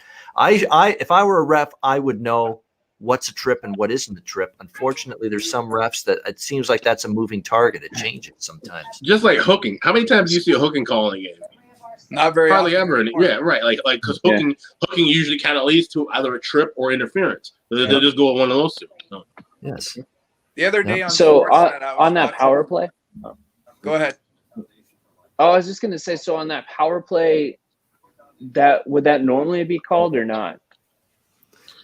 Probably it not. looked like they tripped him, and then he just fell again. They let more trips go on a power play, Yeah, they especially don't like to call penalties. potentially give a team a 5-on-3. That's what I find. It's got to be something that's really, really out there. I hate that. And it goes back to that point. Yeah. We're never going to see this sport call every single penalty, letter of the law, first period, second period, third period, and in every situation. It's just. And it's interesting you say that because 5-on-3s, I feel like they happened a lot more in the 90s and the early 2000s than they have since the lockout. Alex, what year would that have been when Buffalo played Dallas in the That was the Cup? 99 final. Yeah, I was watching that the other day, a replay of that, and I was amazed at how much hooking and shit they got away with back then. Like you could literally hook a guy on the waist and have him pull you from the blue line to the red line, and nothing got called. Right, unless it was a scoring chance, then they We all just want consistency. Yeah. Like We'll never get that. if it's a trip in the first period, in the first minute, then it should be a trip. If it's on the the whole time. Yeah, like it should just be consistent. Well, I understand why they would want to be kind of loose with it, so the game still flows and shit. But some of it tripping that sucks. Yeah, because if you get going on stuff, and you're moving well, and you get into your zone, and everybody, and then somebody just comes up and snacks you in the skate, and you trip. Oh, It kind of fucks everything up because, like, you had momentum, you had all the stuff going. Yeah, All But then it's not even called. If NHL refs ever get as bad as NBA officials, I'll stop watching. Yeah, right. It's still not, I agree with that. It's still not as bad as NBA is terrible. Yeah. And there's blatantly terrible officiating, and there's ridiculous replay reviews that take 10 minutes. Oh, that was sick. Yeah. That was almost a goal for Tampa. Johnson gets pulled down, so it's a penalty to Corey Perry, power play to Tampa Bay. We need to go here. Oh, wow. Here's a Perry chance was for the not Lightning happy to tie the about that game. penalty. And yeah, we could use one here for our second period over, which is waiting its first goal of the period. Lightning plus 150 live right now. Yeah, that's sitting out there. All right, let's see if Tampa can set up here on the power. No, they can't. Bad turnover there. No look pass to essentially nobody, and it's back down in the zone again. So Tampa Bay having trouble getting organized. You guys ever notice Corey Perry looks like a turtle? Some truth to that, yeah. When he played for the London Knights and he came to Windsor, everybody in that freaking crowd would yell "Turtle, turtle!" Really? There you go. They amazing. sent it immediately too. Yeah. Wow, what a nice kill so far for Montreal. Just not letting Tampa get anything set up. This is one of the best penalty kills during the postseason. So. Yep.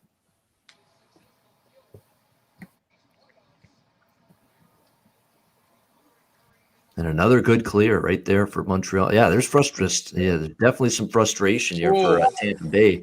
The old F word muttered by Stamkos going off the ice. Yeah. Is it just me, or has Stamkos been kind of quiet in this series? Yes, a little bit. Yeah, a little bit for sure. Yeah. Yep. Both him and Tavares get through. That's good. That's down this year. Yes. I found. I don't like the way the Lightning are conducting their power plays right now. The angles they're choosing to shoot from aren't good. Yeah, and you're right. Not sharp. That's part of the problem. Yeah. Well, the Habs are making it nice and ugly. Yes. This looks like a Habs game. It's both. It's both. They're playing good. They're doing good on the PK, but even the last in the first period, the Tampa had a power play late in the period. The chances just weren't that good. Nope. I said it before the game. I believed it. I don't know. I didn't think Tampa was going to come out and throw the game, obviously. That's crazy to think. I just thought they would have a little less in their step tonight. You know what I mean? Yeah. There's some truth to that. Especially this period. Like Montreal's had the heavy edge in shots in this period. I think they actually came out well, Tampa, but they were off on their passes. The finish, like the shots weren't on target. They're whiffing on a couple of the chances they had. So I think that was definitely part of the issue as well. This doesn't look like the other games at all, though. No, not at all. In my opinion, it looks like a Habs game. Like, this is the reason why I don't like watching the Habs. It's because the games are just hideous looking. They muck it up. They make it ugly. Yeah. They just make it so dirty looking. But it's really effective. Yes. And I think that this is this game might actually go their way because it looks like their kind of game right now. Yeah. In my personal opinion. Yeah, it's definitely looking like that right now, Cheshire Cat. This is what Montreal wants. Play with the lead. Ragged hockey. That's the term. Ragged. Yeah. Make Just this a ragged looks team. terrible. Yeah. Just get stick. You know how you do that? You press on the you press on physically against the opponent when they have the puck. You take away the passing lanes. What do we got? Oh, sorry, 2-run score for the Sox. It's now 6-3. Keep me updated. I'm happy. I want that. That's my over on the show, on the baseball show. Lori Garcia with a 2-run single. Yeah, keep me updated. We got life again. 6-3. We've got life. Top 7. Nobody out. The Twins bullpen. Yep. We need to score some runs. Caleb Thielbar pitching for the Twins. The Twins. That guy always gets like big lead duty. Caleb Thielbar. He's not very good. Yeah. No. They got to change it up now because it looks like I'm just seeing it on my box score now. I brought it up. It looks like they've got the top of the rotation or top of the order coming up for the White Sox. That was Garcia got the hit, and now they're bringing somebody in for the pen. So I didn't see who it was. But. Sox trying to rally. Yes, they are. Rally time. We're here for that. Yes, we are. Definitely. Anybody thinking anything live here? You know what? I know it's been pretty boring Betcast in terms of live action for me. We're family. We're just but look, it's 1-0. It's a tight game. I'm not really, pressing the issue at the moment. Oh, yeah, cool. I feel like we're sitting at the bar and we're just socializing. That's right. Yeah. These games, like if it was a rate, that's why, you know what, we only jumped in and started doing Betcast like during the playoffs this year. Next year now on the Hockey Podcast Network for a full year, we're going to have regular season Betcast. Oh, those are going to be great. Imagine the opportunity. Those are going to be great. For sure. Yeah, there's no doubt. We're going to be like going conservative. We're going to be firing left, firing right. We're going to get one of those busy Tuesday or Thursday. I mean, just think we're going to have some nights now with 16 games. All 32 teams are in action. I'm pretty sure it's going to be, at least 10 days of that. So. Like, I don't know. I can't wait to get the rest of the teams back in. Yeah. Where sorry. These are not my teams. No, I'm the same way. It's like I love even with football or whatever. It's like I like having a full slate of action that I can just choose from. When you only got 4-6 teams left and you're picking through and you got to really kind of go with a fine-tooth comb over things. It makes it a little tougher. Yes, absolutely. Agreed. There's no question about that. Yeah, it's it can be a little bit trickier to that's when we do it, and we're going to have live betcasts during the regular season next year on a Tuesday or a Thursday. Hell, even a Monday or a Friday will offer you more opportunities in the regular season than a playoff night. This is going to be the interesting thing, and this is what I really want to know about. We're talking about earlier with ESPN and Turner taking over. How are they going to divide up the nights in which they broadcast, and how is this going to affect the NHL schedule? We're always used to big Tuesday, big Thursday, big Saturday. Right. But with ESPN, obviously they're going to be limited because they're still carrying basketball. Same thing with Turner. We know there's not going to be a TNT Thursday night hockey game. They're probably going to be taking over Saturdays. So it's going to be interesting to see. We might see some loaded Fridays now like we had, this past season. We might see more games on a Monday. Yes, we might see some super cards on a Sunday now, as opposed to Saturday. The NBA will bigger cards on Monday and Friday. Because remember, NBA is usually huge on Monday. That's a good point. Yeah, because usually it's Yeah. NBA is Monday, Wednesday, Friday, and then Right. NHL is Tuesday, Thursday. Yeah, so it'll be interesting to see. But I think Sundays, and especially too, you got to understand there's an extra week of NFL season. So that means, like I said, that ABC schedule is not going to probably kick in until late February, March and April, when they'll start doing the doubleheaders and so forth. So it'll be interesting to see how the NHL schedule, affects us in many different ways with that new TV deal. Yep. Tampa Bay up finally with some. Nope, they don't have much. Nope. See that? Look at that. They just pointed past the puck around the boards to a vacated point. Like this, it's just nothing's really firing on all cylinders tonight for Tampa Bay. Ian, what fancy drink are you drinking tonight? It is Fairweather's Light Work all day pale. It's just a pale ale tonight. We figured, let's keep it's a Monday night, keep it lower percentage than normal. We got a penalty. It looks like for Montreal. Come on, we need a power play goal here. Meanwhile, I'm just sitting here doing shots of whiskey. Yeah. Nice. It's all right. Just a normal night for Alex. Cooks and shots of whiskey. I didn't have champagne today. I just stick with the whiskey. So, yeah.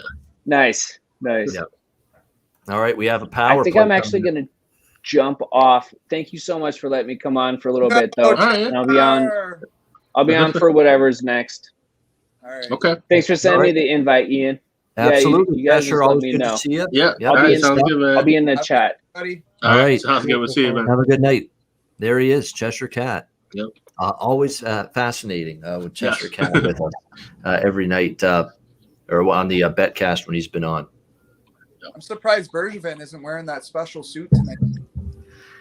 He's saving it for clinching games, and I guess it's clinching. Tonight, like he's undefeated. They're undefeated with him wearing that, but I guess because it's not they're just trying to stay alive. He figured, nah, not yet. I was down 3-0. You think he'd just be wearing that the rest of the Yeah, exactly. Well, at that point, I'd be tempted to wear it for Game 5. He might need it for Game 5 in Tampa Bay. They might need some spiritual, intervention to win that game if this series gets extended.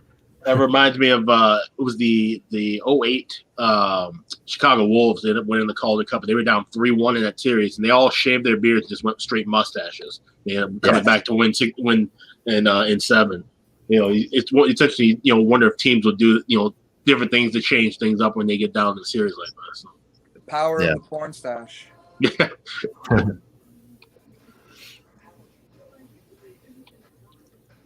By the way, it looks like right now, yes, with Tampa Bay about to get the power play and a chance to tie the game right here.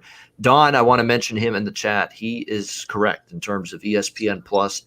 During the regular season will have the majority of games for the ESPN side of the package. They will have the majority. There's only going to be 25 ESPN ABC regular season. Wait, 25 between the two networks? Yes.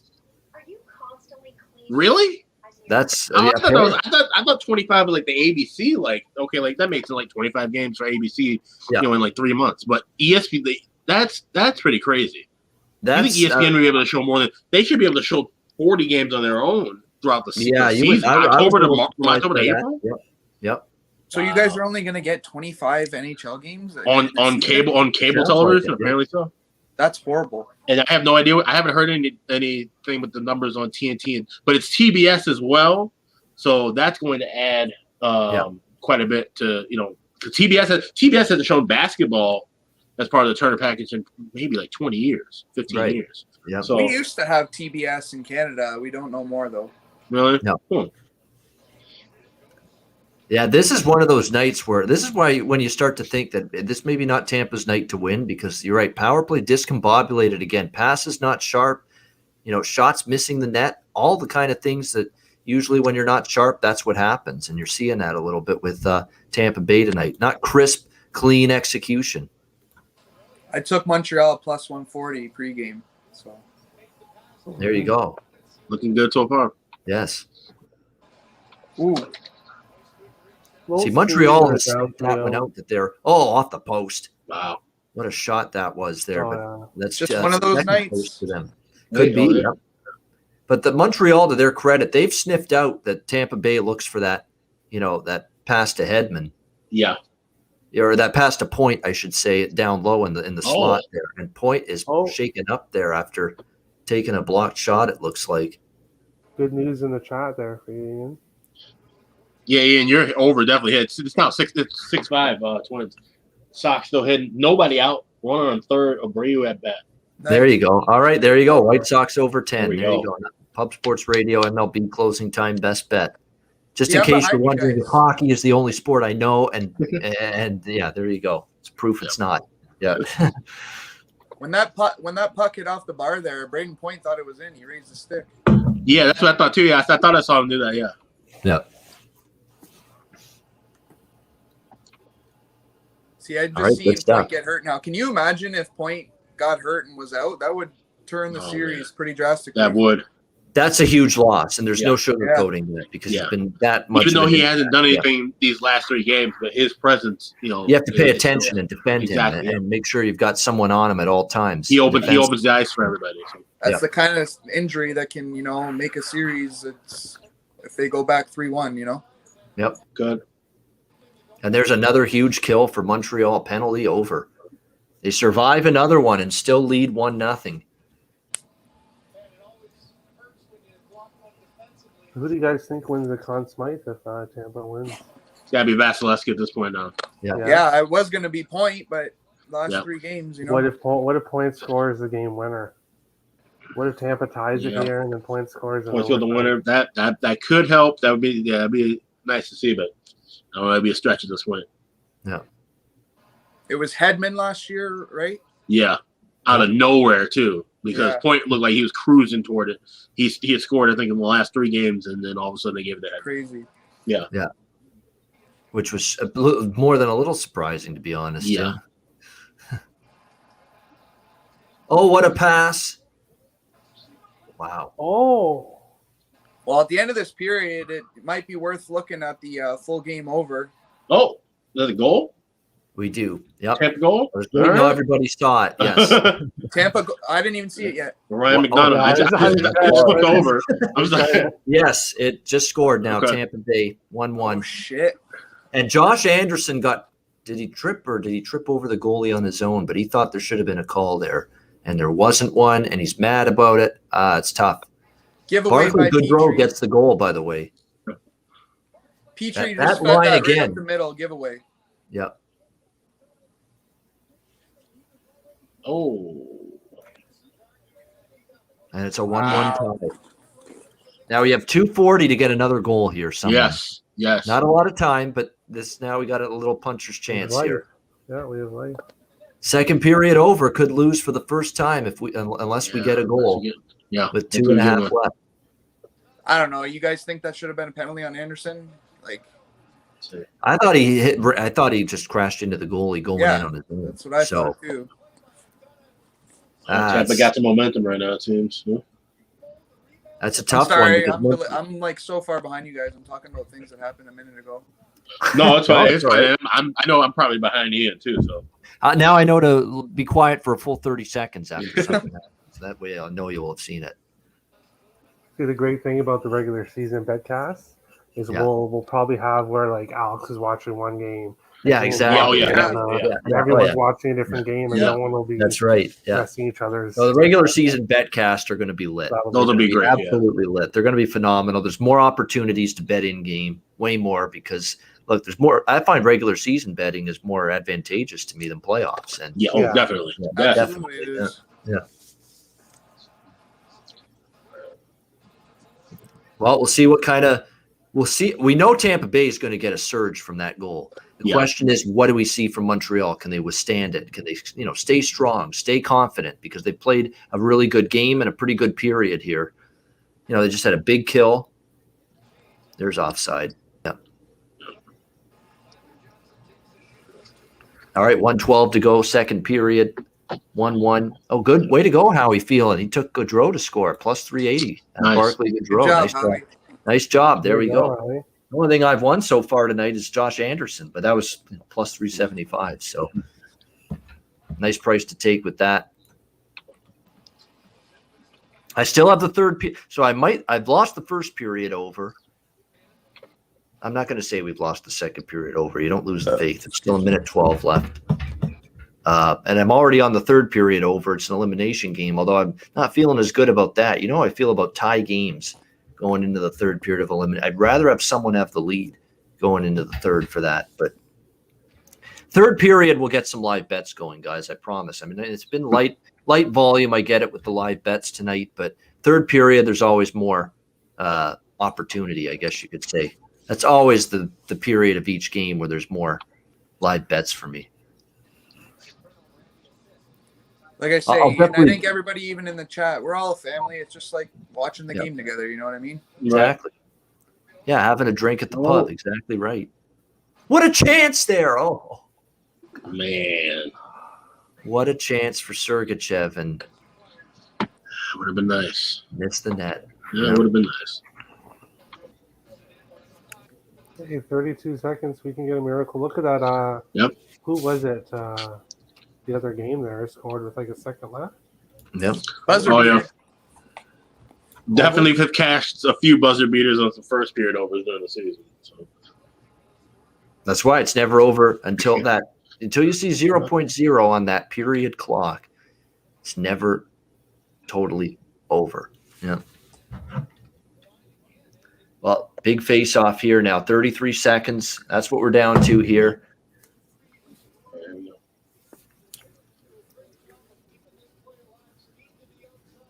There's a penalty, I think.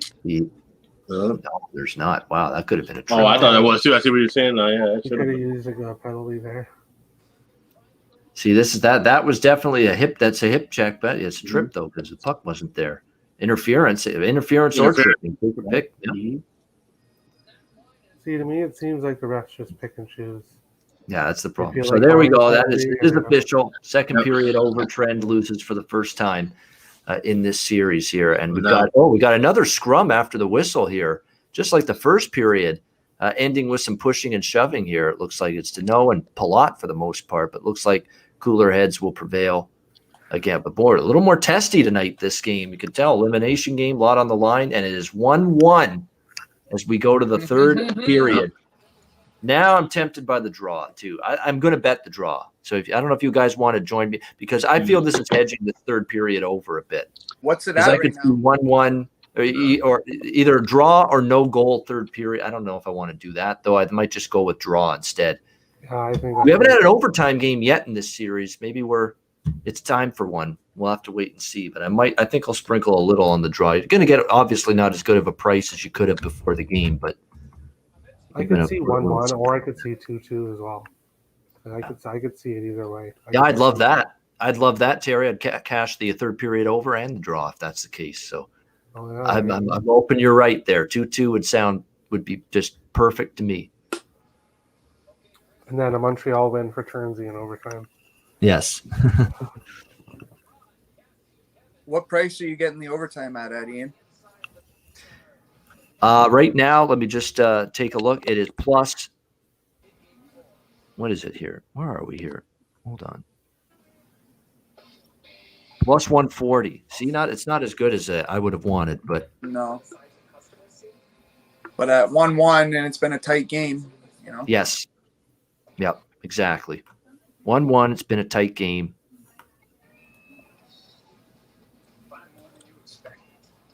Anyways, guys, wife's going to be home from work in a few minutes. I'm going to It sounds like you got to run. if this is the last game tonight, cheers to everybody in the chat. Let's do a Ian, cheers to Dylan. Terry. Dylan's been on the Betcast a few times. Get your Alex, but you got to go. So we'll just Tell cheers Alex to you. I love the big guy. Absolutely. Thanks for the support. Thanks for tuning in. Thanks for joining us on the Betcast. This is the last Betcast. Will it be the last game is the question, but we appreciate it. We'll be doing these Betcasts next season. We're looking forward to a full season with Hockey Podcast Network from start to finish. That's going to be fun.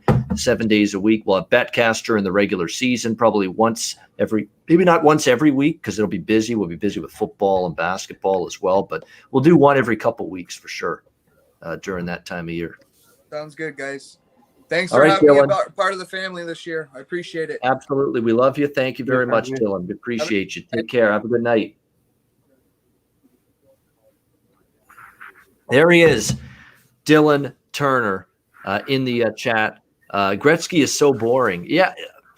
See, Gretzky has got great stories. He really does. Like, he has seen it all. He has been in hockey for 5 decades now.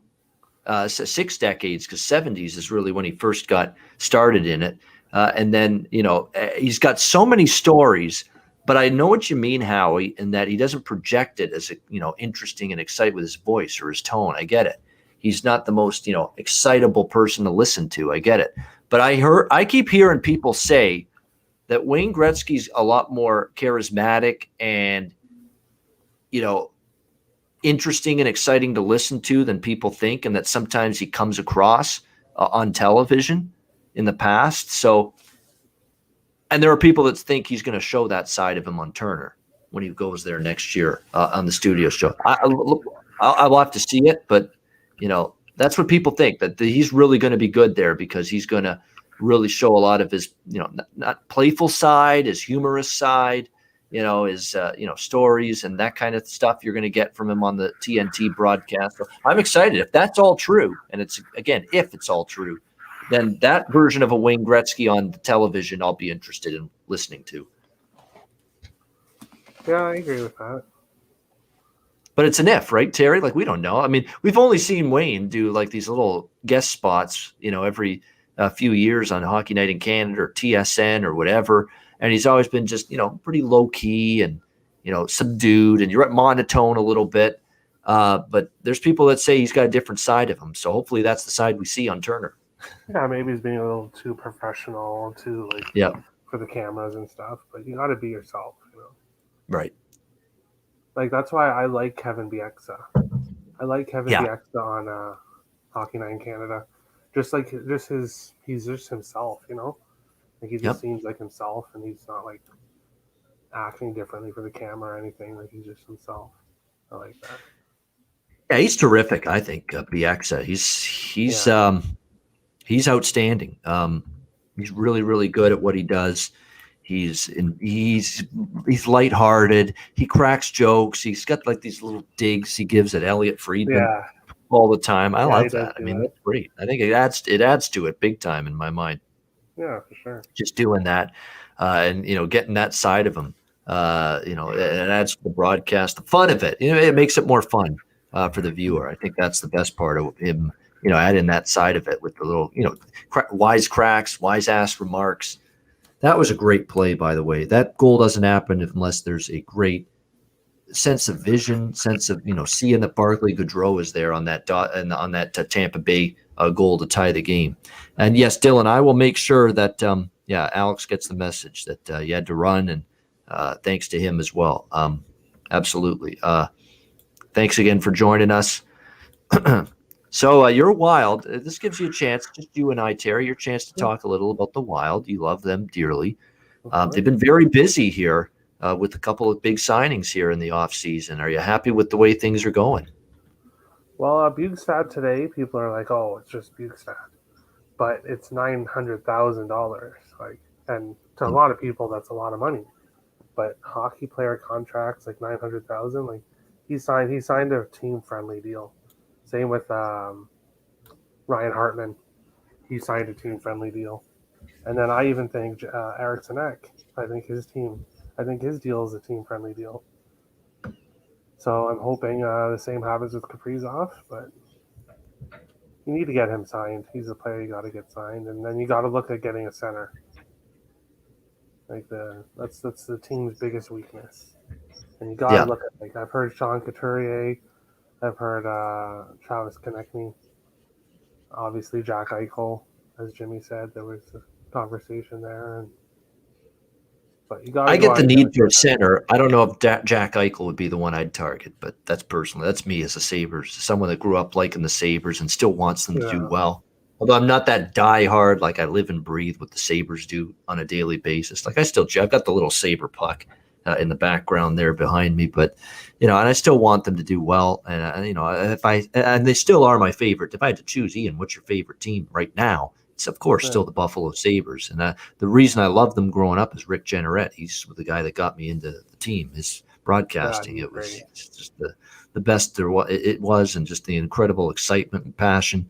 But unfortunately, it's been rough. I haven't had anything to get excited about or any great success from this team since Briere and Drury and Pominville and Brian Campbell. That's like 15 years ago. Like, it's time to build new memories now already.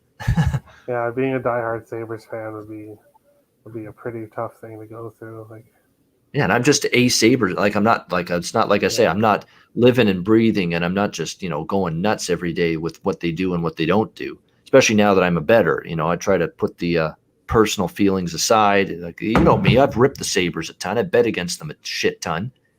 It tells you, like, how many times on the Ice Guys have I said, especially when they were at their absolute worst before they got rid of Kruger, just bet at the puck line on against the Sabres, take the other team in regulation, all this stuff, constantly. Yeah, and it's crazy how Taylor Hall, when he left the Sabres, he looks like a completely different player. I think that's the reason why I kind of hope for Eichel. I hope Eichel's neck is going to be back to normal, and I think he could do so much with Kaprizov. Like, Kaprizov's skill and Eichel's skill, I think there's so much potential there. Not necessarily. Yep. Now, it's not for sure that it's all going to work out, right? Chemistry is, you can't, just because you have 2-star players doesn't mean they're going to have that. You can't force it. You can't create it. It has to come organically. It has to come with who you've got there, Yeah.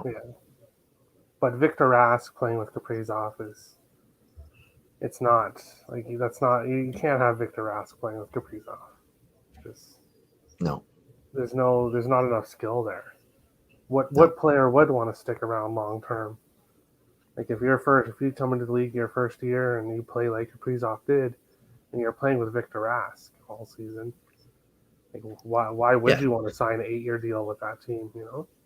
Like, yeah, you're thinking hey, you want me to stay here long term? Give me a chance to see what if you think of what I've done so far is impressive. You ain't seen nothing yet. Give me a chance to see what I can do with someone other than Victor Rask as my centerman. Then we'll see where things are going. And to make that happen, you want me to plunk down the dollar or get the dollars here from you guys and stay here in Mini. Make it happen.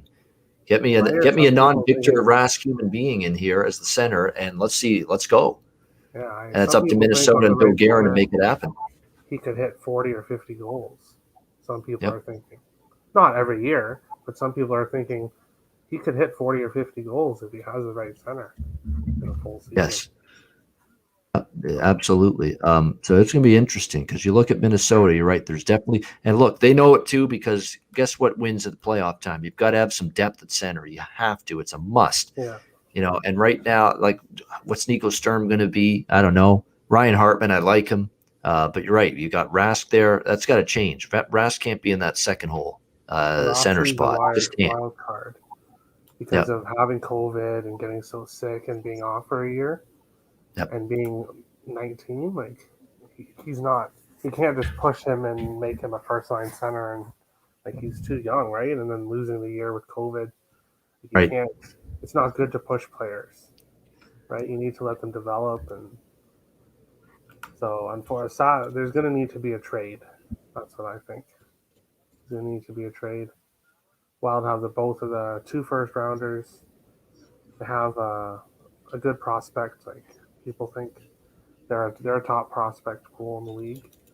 There's some good prospects there. You can move one out, try to acquire a center. Yeah, that's definitely, because I like the blue line still solid as hell to me. Goaltending, like, I don't see any reason to change. Like Cam Talbot's shown you that he has had one of his best years, in my opinion. So I think you owe him. You owe him to give him another year. As the number 1 guy in Minnesota, and see where it goes. Then if he struggles after next season, then maybe you look at the goaltending position and say, then we got to look in another direction. But geez, he's earned another year as a starter with what he did this past season for the Wild, no question. So there's no doubt your greatest need is center ice. Yeah. And that's definitely what's going to be looked at. The coach is good. I think they're on to something here with Dean. I liked what he did this year as the head coach. He's one of those guys that he's stern, but he's fair. I think players respect the kind of coach he is. He's a very, very good communicator as well. I think all of that stuff has put him in good stead with that team. So It's obviously, let's build a little. Let's get some. We want to take that next step. We've got to bolster our depth down the middle at center, and there's definitely a need for the Wild to do that. And obviously, it's a need to make Kirill Kaprizov happy and someone that would want to stay here for the long term in Minneapolis, St. Paul.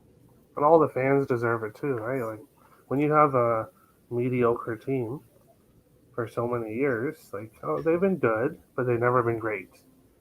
Maybe one regular season they were great, Right. But that's not good enough. You have this good team, and you just need to make it great. I know it's easier said than done,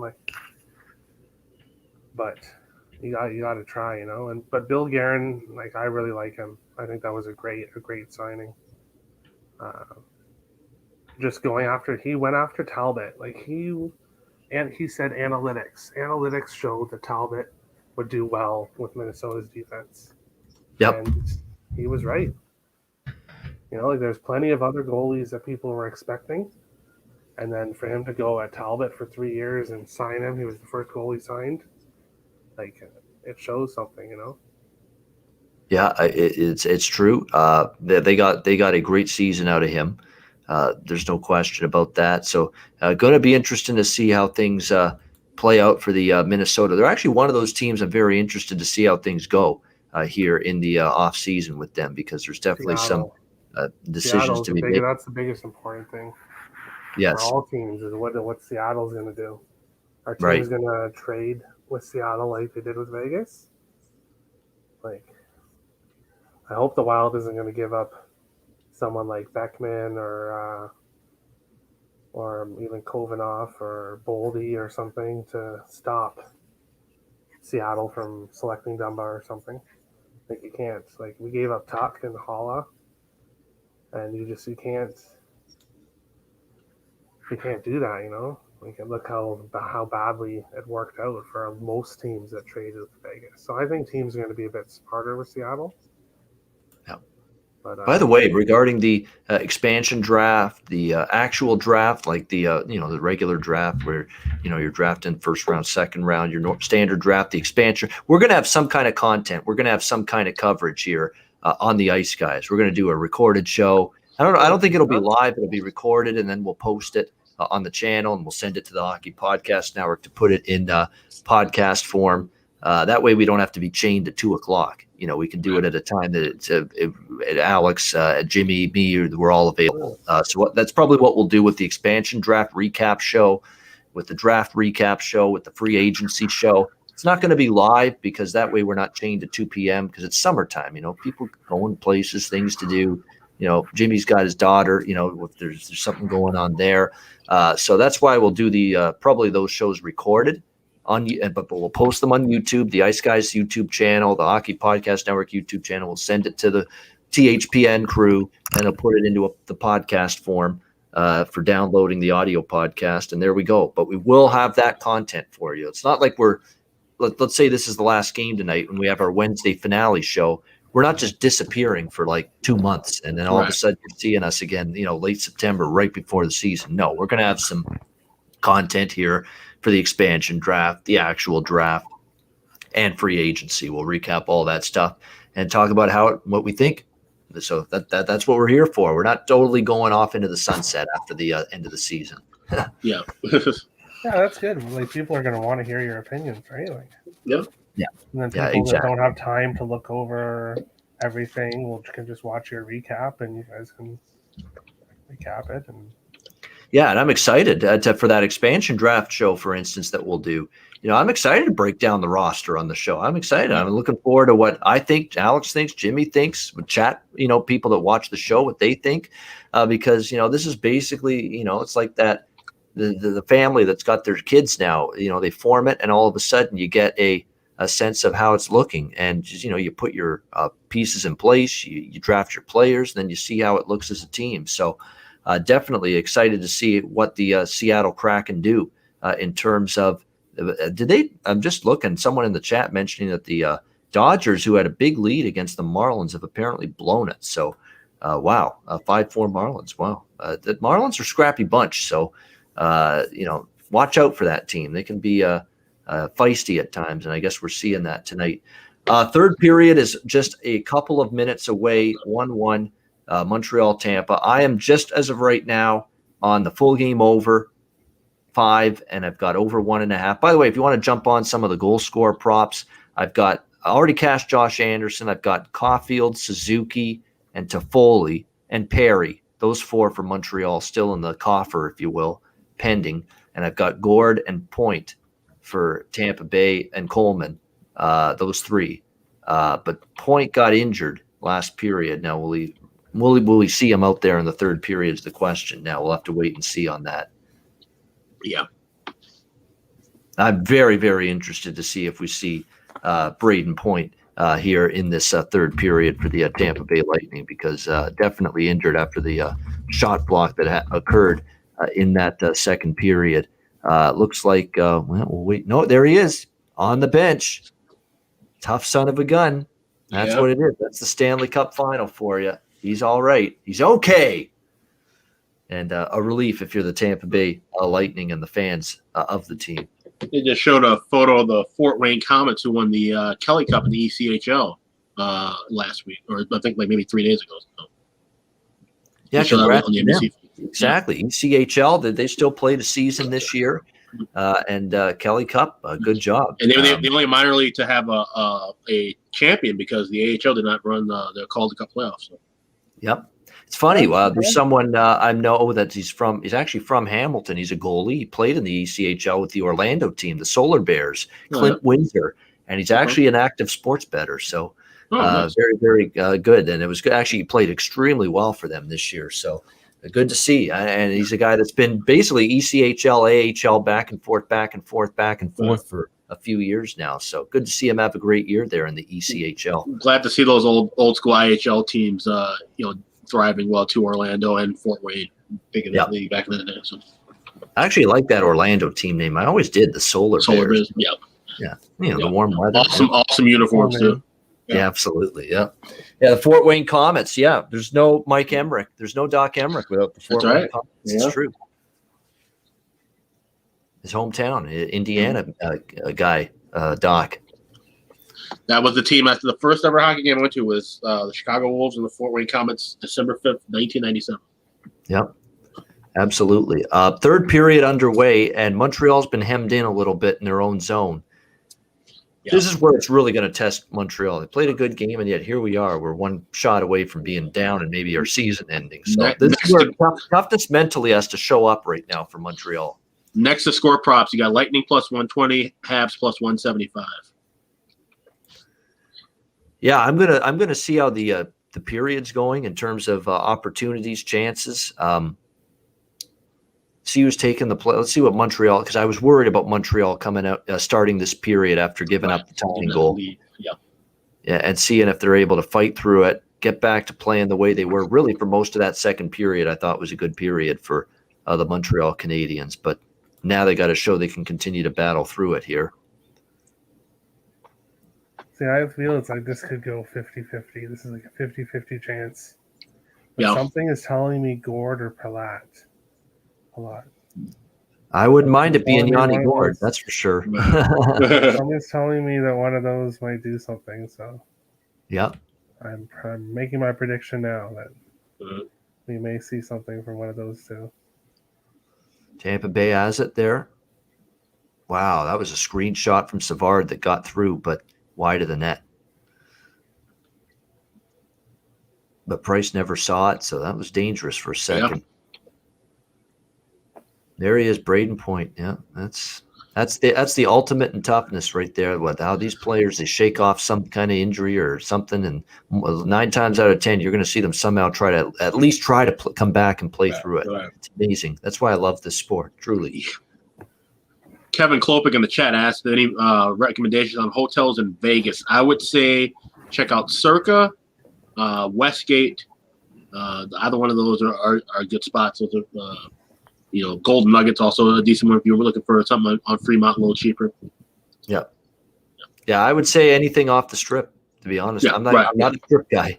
I'm not. I like this. The Strip's nice. You might want to do it once. But it's usually more pricey. And look, I think there's just so many more entertainment district type great places to check out at Fremont Street. Fremont Street's the best. Then the Strip, yep. So that's why I say, Golden Nugget's great. They treated me nicely when they did the football conference there a couple years ago, extremely well. The Golden Nugget was a great, place to be. And like I say, the Westgate off the Strip, but still a great sports book there. I mean, the Superbook it used to be number one. I think we're going to have to put 1A and 1B now with Circa with what they're doing. Yeah, they're giving them a run for their money for sure. But the Westgate's still a great spot, and nice rooms too. I mean, most people would kind of just like, oh well, if you're out all the time, you don't really care about your room. But for the price, you get some very quality rooms at the Westgate. That's where I've stayed the last couple of times I've been there. So always nice and great food, great room service there as well. Yeah, exactly right. No, I use the room service. I think I've stayed there twice, and I remember the one time it was good. Absolutely. So that's a good option there. Good save. Speaking of good save price right there off a point shot. And right now it's Tampa Bay that's got the offensive zone time and the puck possession and the control here early on here in the third period, 4 minutes into it. You get pancakes, bacon, and a whole bottle of champagne for a mimosa for like $40 for breakfast there. So yes. And there is Braden Point, back on the ice and trying to make something happen for the Lightning. And wow, he almost did. Wow, terrific chance there. Oh, wow. But it ends up going out of play. Great job. Look at Braden. We could just get that sense there. It's like these guys that get hurt and they come back in the game, it's almost like they make something I still remember Paul Carrillo way back in the day with the Anaheim Ducks against New Jersey. Gets absolutely steamrolled on a hit by Stevens. Comes back in the game and scores a huge goal. They gave him a 3-1 lead at the time. And one of the great calls, too, by Gary Thorne with the off the floor on the board. Still, it's one of my favorite all-time playoff moments, that one, yep. Adrenaline, right? Mm-hmm. That's probably what happens is they get the adrenaline from the injury and just gives them that extra little push that other people don't have. That's right. Disappointing. Now, apparently the story with Thorne is that he wanted to do hockey. ESPN had interest in him doing hockey as part of the new package, but the traveling and the number of games that ESPN ultimately wanted him to do, and it just didn't come to an agreement because Gary Thorne. Yeah, Gary Thorne apparently, was hesitant because of the intense. Like he was hoping for a limited regular season schedule, but come playoff time, he could pick it up and be the lead voice at playoff time. And ESPN says, well, if you're going to be our lead guy, like they made the comparison to the NBA, apparently from what I've read from the media, there's media people that write great articles, cover all this media stuff. They said that, we don't have Mike Breen doing a couple of games in the regular season and then taking over as the lead voice in the NBA playoffs. Sure. They want consistency. Like if you're going to be the lead guy and you're going to do the cup final, you want to be there doing a lot of the games too in the regular season. Or but if they're only doing 25 games on cable television, then how could he have not done that? Yeah. So then that fell through, and then ESPN did offer the chance to be, I think, third behind Levy and McDonough. And Gary said, that's all right. I'll pass on that, but I appreciate it, and that's that. Yep. Okay. And plus, Gary was concerned too about. They said his health apparently the last year or two has not deteriorated to the point where it's worrisome, but he has slowed down. He feels physically, which you'd expect. He's in his mid 70s. Well, we have to keep that in mind too. He's in his mid 70s. Gary Thorne. He's not a young man. Right. We just saw Doc retire, and I think Doc's not even that age yet at this point in time. So I think that's part of it as well. So look. And people are disappointed. I get it. But you got to remember, he's been in the business for a long, long time. And, they wanted, I think, the lead guy to be someone that they could say, he's going to be the lead guy, and he's going to be the lead guy for all whatever number of years that they signed this contract for. The disappointment for me was that NBC didn't have him all these years. To be honest. That's where it was wasted. Yeah. That NBC didn't have it in them to say, you know what, bring Gary Thorne on board. Yeah. And that never happened. So it is what it is. McDonough, they had a great article, too, about McDonough getting it. He's excited. He's amped. He's done hockey at the collegiate level. He's done hockey at the NHL a little bit for ESPN. He did a Devils-Rangers playoff game in 1994, the conference final that year for ESPN. So he knows what he's doing. He did the Winter Olympics hockey tournament for CBS in 98. So and McDonough knows how to do hockey. He's done it before, so he'll be good. He'll get into it. You'll get a voice crack or two. Come on, you'll get it from McDonough in hockey. He does it in basketball and football. Gets so excited in those sports that his voice cracks half the time. Could you imagine in hockey now what you're going to see? Rebound. The voice go like that. Yeah. Like that Michigan, that's what made that Michigan State ending so great on the call. On the last play of the game. Just hear the voice crack. Yeah. Yeah. That's great. I love it. People say that, some people are so petty. They're like, God, that's embarrassing. The guy cracked his. No, it's not. It's actually, I love it. It's energy. It's passion. It's You're getting into what you're doing and what you're calling. I don't look at that as a blemish or a stain. What, did his voice cracked? So what? Who the fuck cares? Yeah, right. He's getting into it. In the moment, right. Well, Currency says Giannis is out for game 1 tomorrow. Yeah, I heard doubtful, so I mean I would I'm lean towards sure him. he was doubtful. They say he's practicing hard, trying to find every way in the book to try to play, but yeah, I read and retweeted they said that he's doubtful. That was 12 minutes ago. So yeah, I would lean toward him possibly being out. yes. I always root for the underdog, so I kind of hope Phoenix wins. Nobody. Yeah, really I like to expected see them Phoenix too. Like a Phoenix-Atlanta final, because everybody says basketball is predictable, right? But had it been a Phoenix and Atlanta final, then people would have had to I mean, hell, I don't think that many people had Milwaukee really going to the finals, But, Yeah. God, the Cubs suck so much. I know that'll make Alex happy Yeah, when they do. saying that. But this is ridiculous, man. I mean, I have their team total over tonight, and they got two runs after 6 innings against Matt fucking Moore, who has been around the block as a pitcher for the last several at years. home And- too against the Phillies. So that's crazy. Yeah. They had like a 5-game lead in the division, didn't they? Yeah, And now they they're lose 9 in a back like row, 7. and Milwaukee wins 11. Whoa now, Yeah. we got a fight here? Oh, we almost do. Please drop the Sherrod gloves. and Goudreau almost dropping the gloves here. Oh, Oh my gosh, that was Here you almost go, it Jay right there. Stone. Here you go. And now Petrie and Gord, Yeah. swinging at one another. Come on, Coleman guys. and Anderson going after it. Wow. so close. Close. That's the closest we've been all series. Yeah. Right there. Yeah. That could have been it. Now they're probably just going to get matching roughing penalties. Yeah.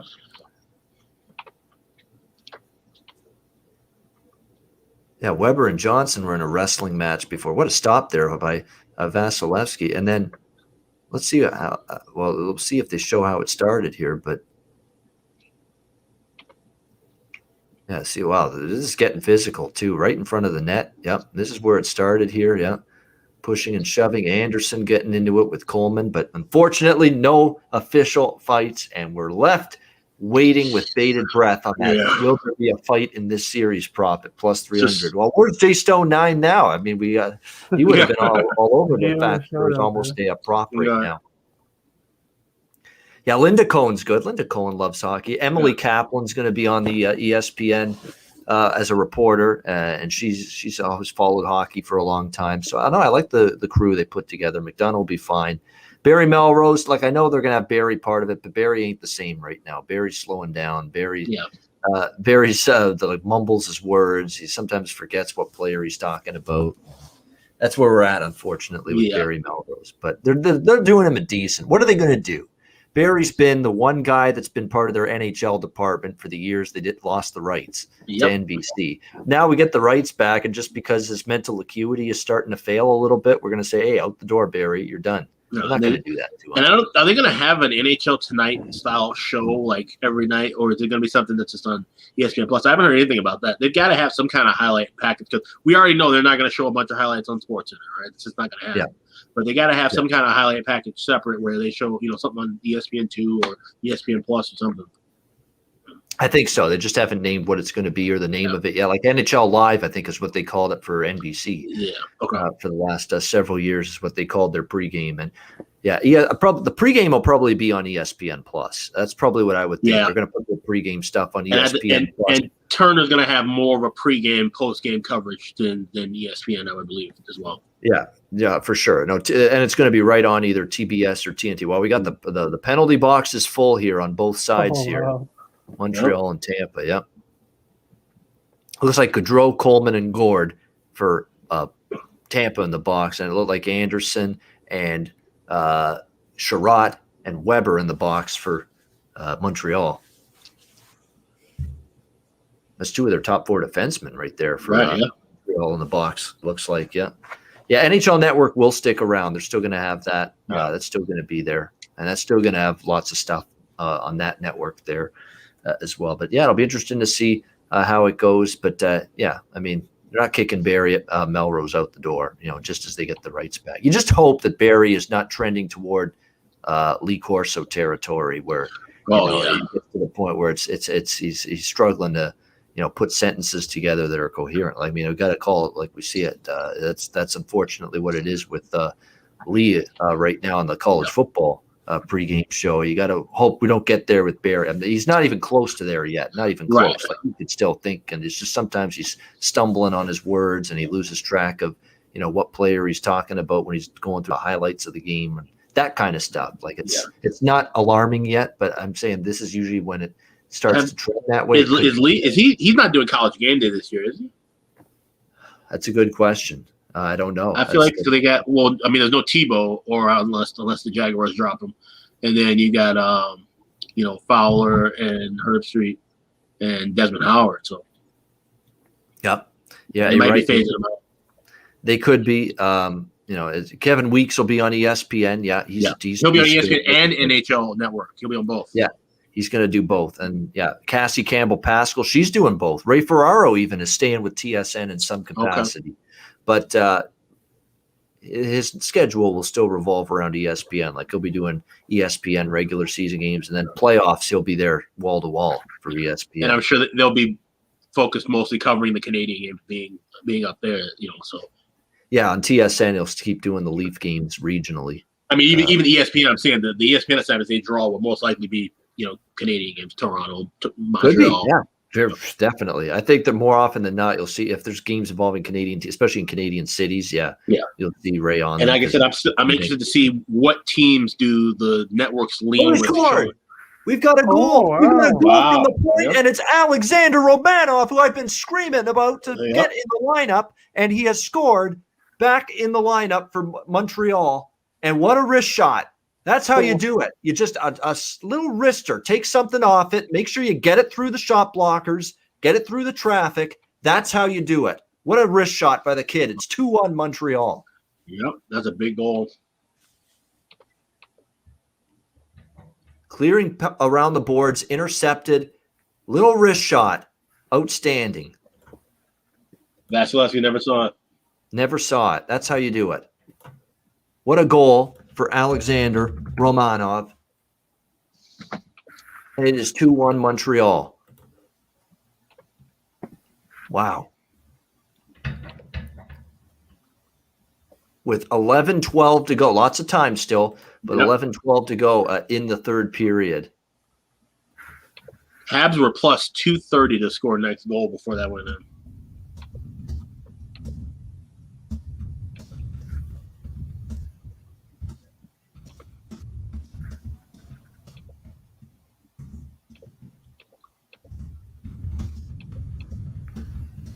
Yeah, I agreed with you earlier, Alex. If Habs do win this, then Tampa puck lining in the next game. Yeah, because Tampa's going to be like, Tampa didn't bring their best game tonight. Yeah, right, and that's the thing, right? Tampa's not playing their best game. They're still only trailing 1, where Montreal is putting up a hell of an effort, in this contest. So that says a lot. But momentum has won before. Yeah. Like if Montreal takes this momentum somehow and believes in themselves. I know there's that belief, all it takes is one, but here's the problem with that belief for Montreal fans, and all it takes is one if they win tonight. Now comes the Tampa Bay off a loss into play in the next game, and that's been like just invincible. They've been off a loss. Tampa Bay off a loss going home. Yeah. I'll say this though, like if they lose tonight, they somehow lose game 5-2 Tampa, then it's series on again. Then at that point, that's when it gets dangerous a little for Tampa. Not saying they can't regroup, obviously they could, but that's when you're playing with a little bit of like it's not like 5-alarm emergency yet if they lose game 4 and game 5 Tampa, but it gets a little nervous, gets a little tighter at least at that point. But we're a long way from that yet. And Stamkos just hit the post, I think. Wow. That's wrist shot along the ice, and it caught the outside of the post. Tampa's coming back. It was a nice little push here by them, as you would expect. Trailing 2-1. And that's good for the third period over now because, we've got 2-1. Means Tampa's got to go for it. Montreal. Oh, good save on a turnaround wrist shot along the ice by Vasilevsky. Crowd's into it. Crowd's going nuts. Crowd's on fire. I mean, they are just desperate to see this series at least get to game 5 and avoid, the cup get walked out around the Bell Center ice tonight.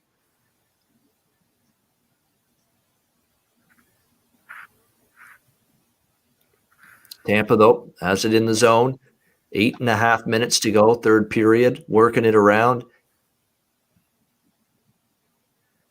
Wow, out in front. And see, that's been the kind of night for Tampa around the net. Just haven't been able to corral pucks, make clean passes, get clean, crisp XD. That puck, you fumbled it. When you fumble it with your stick there and you don't get the shot right away, you lose the opportunity. That's the kind of night it's been with Tampa Bay. Just their execution and the hands and the play with the puck has just not been as crisp, not been as sharp. Simple. Yep. You can tell this has not been A-plus crisp, clean execution with the puck on their stick tonight from Tampa Bay compared to especially the last game. Right. What we saw from them. And there'll be lots of those people that say the Tampa threw the game so they could win on home ice. None of that. No, they're not. They look like a team that's throwing the game right now. They're trying. They're pushing to try to tie this game. Does that look like a team that's giving up? This is a Montreal team that's playing balls to the wall hockey right now and trying to survive. Yeah, the opponent's, playing with their season on the line too, which means it's not going to be easy for the team trying to clinch, especially on the road. And I don't think players would take their coach seriously anymore if he came into the room and said, guys, we got to lose tonight so that we can win the cup on home ice. Yeah, absolutely. No kidding. No question about that. They're going to look at him and be like, what? Yeah.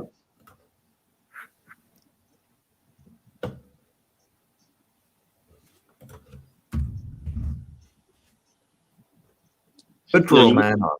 So really, I'm happy for him. And so you wonder that extra day off. They had one more day off. Wonder how that kind of maybe affected Tampa. Yeah. You're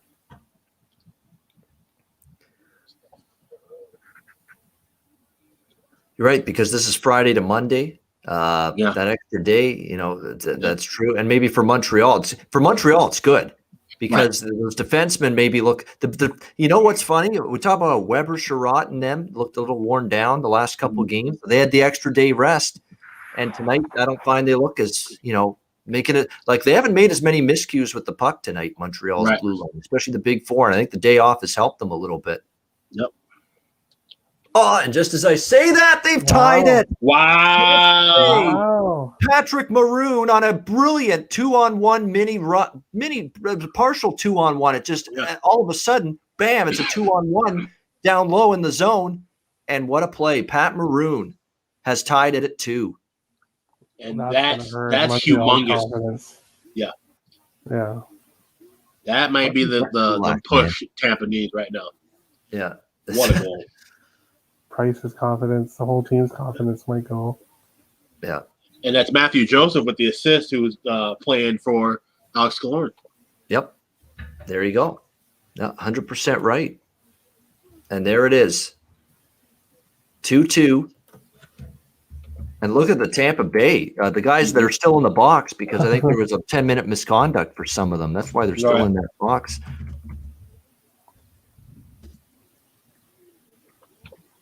You can get Lightning now minus 140. They were plus 360 before that goal live. Yep. And there's your third period over.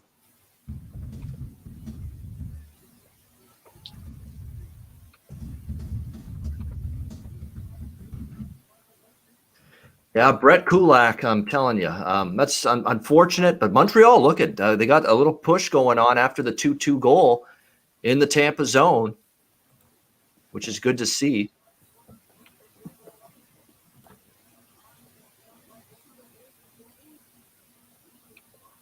Yeah, their playoff lives are at risk here. Well, now this is where it's tough. I mean, it's one goal away from your season, and if this goes to overtime, that's exactly what we've got here. Turnsey, I did play the draw, and this is a good scenario to be in right now. I've got the push guaranteed with the full game over. The over 1.5 in the third period is cashed, and I did bet that draw plus 140. Not a great price, admittedly, but still draw plus 140 after the second period, which has a chance to get there now with 4:40 to go. But Montreal pressing again here. Caulfield. Oh, big save with a glove by Vasilevsky. Wow. Snapped that one right out of the air. And see, everything's going to be different next year with divisions Good for changing. Ranov, though. Yeah. Yep. And everything going back to how it was before. Yep. I think the Habs are going to have a tough time making the playoffs Oh, yeah. next year. Oh, definitely. Like, Back in this the is their Atlantic. chance right now. This is their chance. Yeah. But next year they're going to have Toronto, Tampa, Florida, Boston. Yep. Boston, yeah. And then in the other division, you got Washington, Philly, Pittsburgh, Carolina. Yep. You know, Washington and Pittsburgh, I'm obviously super early thoughts. I think those two teams finally started to take. I've been calling it for 3 years now. I thought Pittsburgh for the last 3 years are going to take a fall back, and I've been wrong. But the way that they bowed out in the first round of the playoffs, and they still having issues goaltending wise, they could be in trouble. And I think Washington definitely started to look really old late. They might take a big step back in that Metro division. I think Pittsburgh looks at John Gibson. They should. Pittsburgh looks at Anaheim and says, "Hey, can we get this hometown boy?" He's a Pittsburgh. He's a Pittsburgh native too. So yeah, they got it. Yeah. But he's the kind of goalie they need. Like, he's really skilled, and I think he would be a good fit. You put Gibson on a contender, then that's going to be that's lethal. Well, that's exactly what they need. But what would they have to give up for him? And it would be. It'd probably have to be Malkin. Malkin would have to be probably something, going back. Malkin and some young guys. Would Anaheim want Malkin because they're a rebuilder, right? And they need offense. Pittsburgh they need offense desperately. And if they don't have Gibson, they're going to have to win games scoring 5-6 goals. So they're going to, they'll take Malkin and they might take Letang too, and even with some young guys, they're going to need all the offense they can get. Yeah, and Pittsburgh's prospect pool is not anywhere near. No, yeah, they're definitely Gibson. Yeah, they have for years had that Tampa Bay and a lot of teams. They have nothing in the cupboard now as far as guys going for the future. The Addison deal to the Wild really hurt them. Yeah, like Addison and a first rounder and what's his name, Galchenyuk. Galchenyuk, a first rounder, and Calen Addison for Zucker. Yeah, and Zucker might end up getting picked up by Seattle. So really? Yeah. I keep hearing his name mentioned. This Pittsburgh, they might keep that's a horrible trade for Pittsburgh. Yep. All right, tiny little sprinkle for me on the third period. Both Tampa and Montreal to win in the third period here. Someone scores in the next 4 minutes here. Plus 700 on Montreal, plus 500 on Tampa. If you want next goal, I'm seeing next goal plus 450 for Lightning, plus 600 for Canadiens. That's in regulation.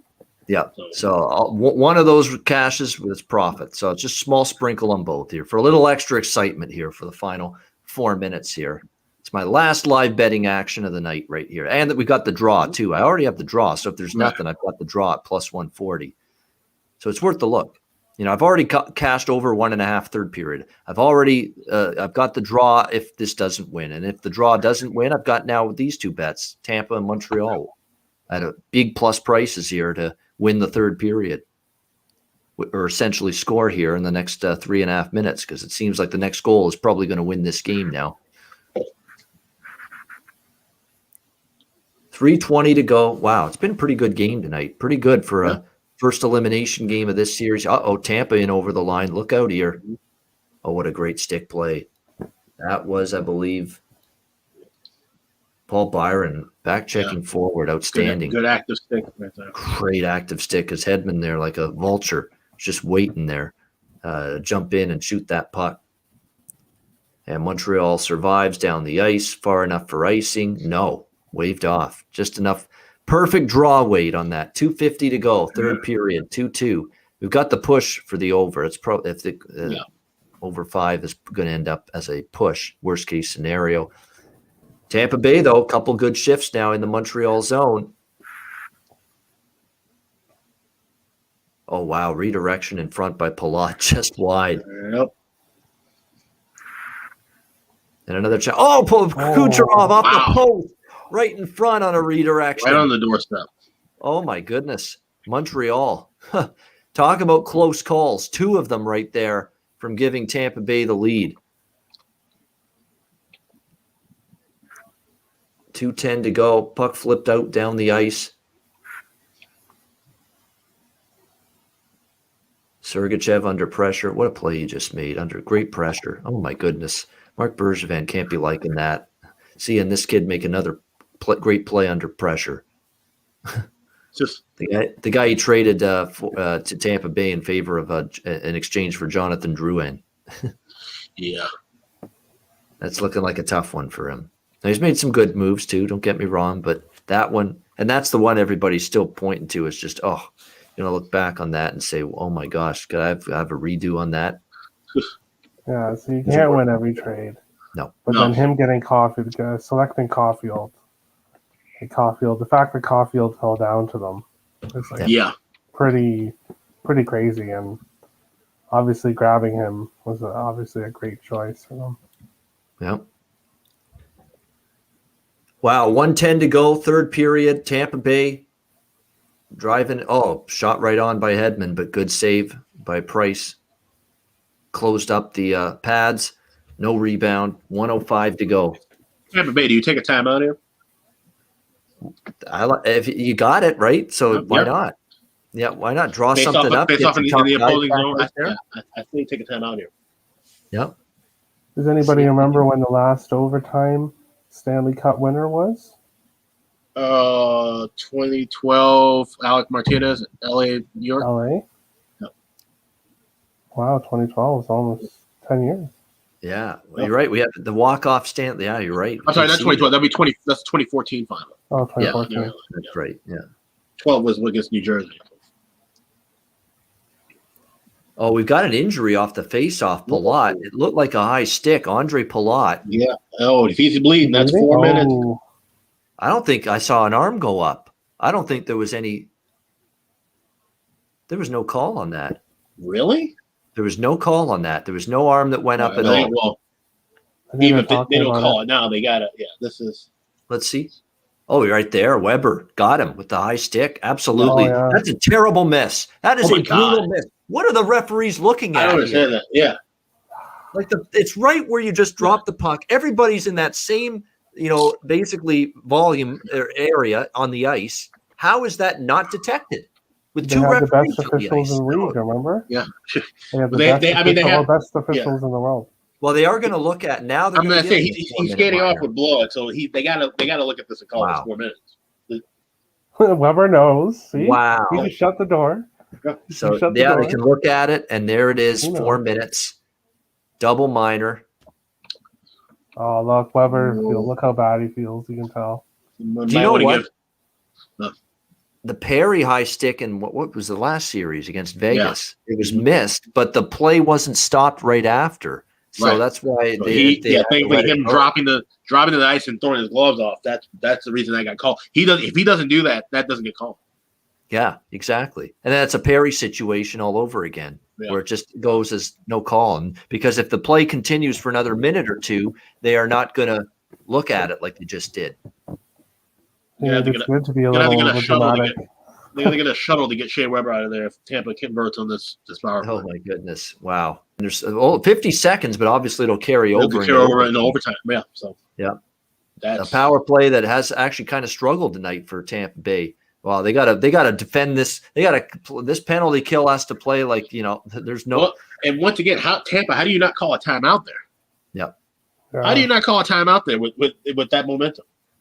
Yeah, I don't know, but wow. Then you can discuss it too. Yeah.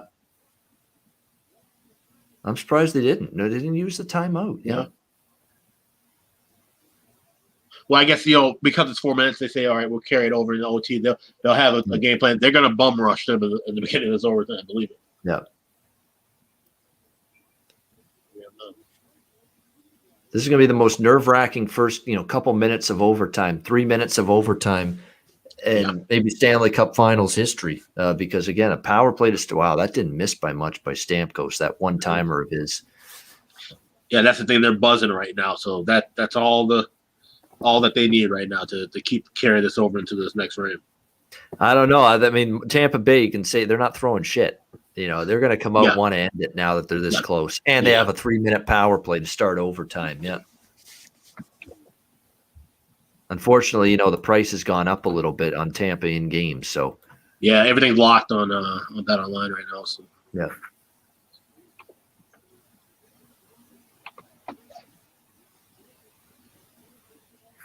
All right, there we go. Montreal does survive to get out of the third period scot-free, but they will have 3 minutes of penalty time to kill to start overtime with their season on the line.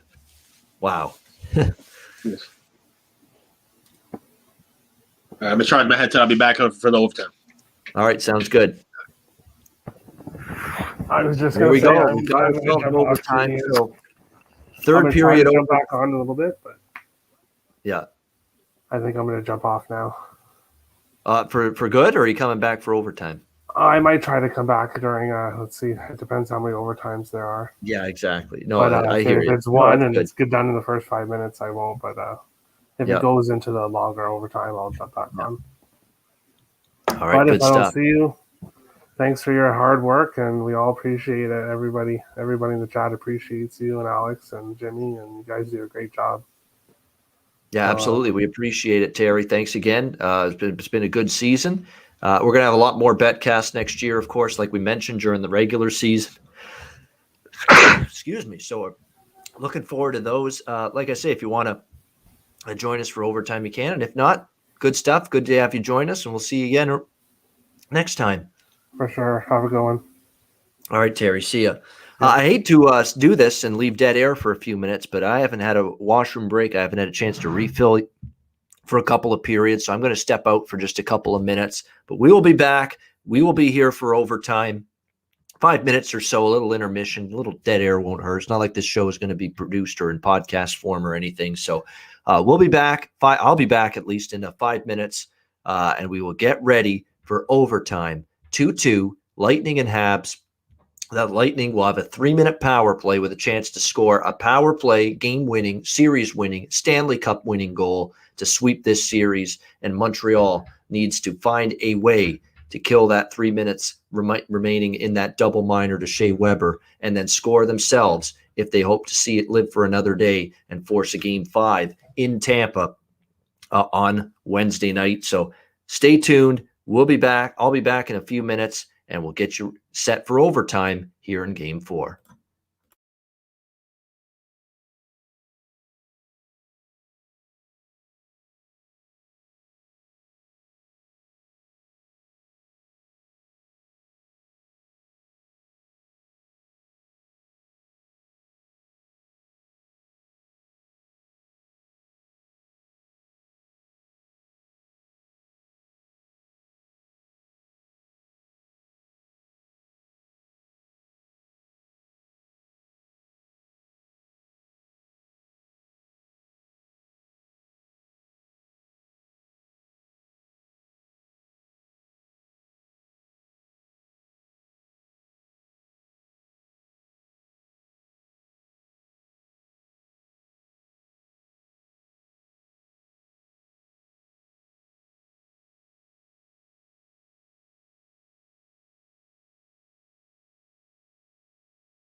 All right.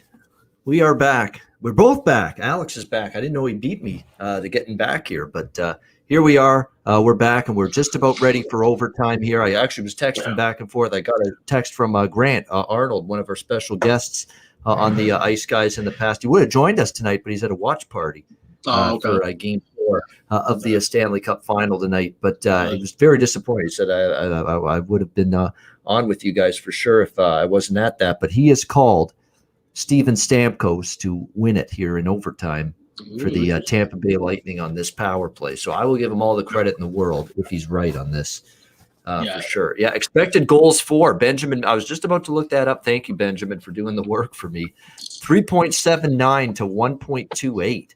It's that big of a discrepancy. Wow. It doesn't feel like it, but wow. But see, that's why that stat can sometimes be deceiving. Yeah, it's got that 3.79 to 1.28 for Tampa, but also that feels like they've just not, their execution's been somewhat lacking tonight in terms of crispness. The power play has just been out of sync and out of sorts completely. So that's why that stat, you got to dig deeper than just look at it. Yeah, they got to come out guns blazing in this 3-minute extended power play. You have a chance to wrap this up right away. They need to take full advantage of that. Yeah, here's their opportunity. You're right. 3-minute power play here for the Tampa Bay Lightning. 5-on-4 though, because again, it's 5-on-5 overtime in the playoffs, so it won't be that 4-on-3 that you would have seen in the regular season had it been a regular season overtime power play. But here we go, and this would make up for all the trouble with the power play throughout the game. Absolutely. For Tampa Bay. See right there, look at that pass behind point. And now they got a recoil. And I mean, we're seeing good active sticks all night from Montreal too. They're breaking up those passing lanes very well. Yeah, the entry, they're not making it easy on the zone entry, no question. And right now, see, there's a chance to clear, and they do. Great job by Montreal. Give them credit. This has been a good job by Luke Richardson, who's one of the guys that works on the penalty kill for this team as the assistant to Ducharme. And right now, look at they've got active sticks. It's hard look at Tampa Bay. Look at it's hard for them to cross center ice right now. That's great. Look at activity, pressure on the puck carrier, like right now. See, Sergachev having see that they've killed a minute already, and Tampa's not even set up in the zone yet.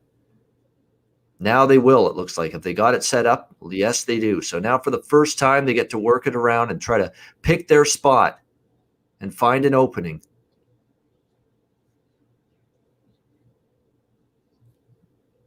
Sergachev, Palat. Just working it around, looking to find an opening. That shot didn't get through. Too stationary, too stagnant, though, again. Not enough low. Yep. Great. Got to work more down low. Palat with a chance. Oh, great stop, carry. Price. Wow. Terrific there on Andre Palat, and he holds for a face-off. Oh. 1:19 to go here. Yeah, I should do. I might do a little play by. You're right. This big moment here. I get to call the game winner potentially to win a Stanley Cup. This will be as close as I get. So yeah. But here we go. Awesome stuff. Exciting stuff. It doesn't get better than this. Playoff overtime. An elimination game to boot. Yeah. Another good save there by Price to hold for a face-off.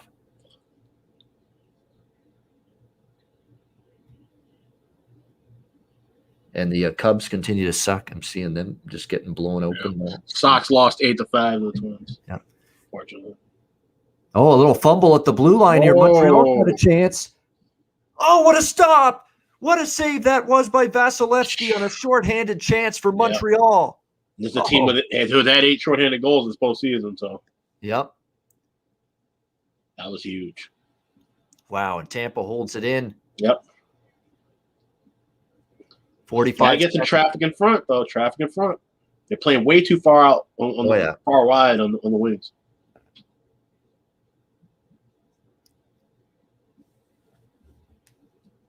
Oh, good chance in front. Rebound chance. Oh, stop by Price and no rebound, and he'll hold on with 33 seconds left in the power play.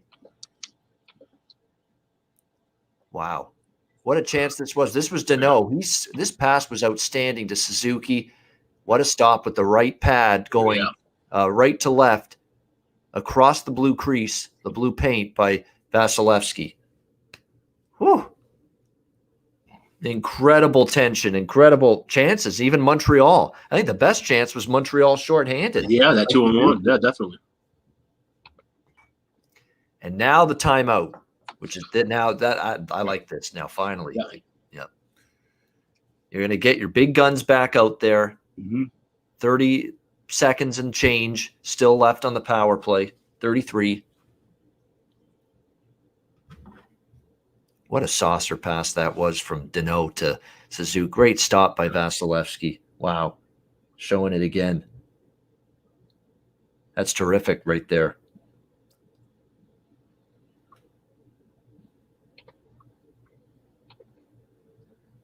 How's this for some drama? How's this for some elimination game tension right now? Absolutely, yeah. You are getting it here in this game right now.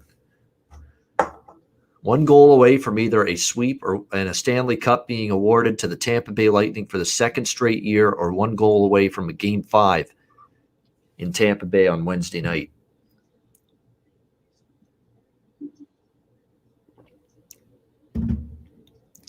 All right, Tampa Bay has a chance to set up. Will they? No, they won't.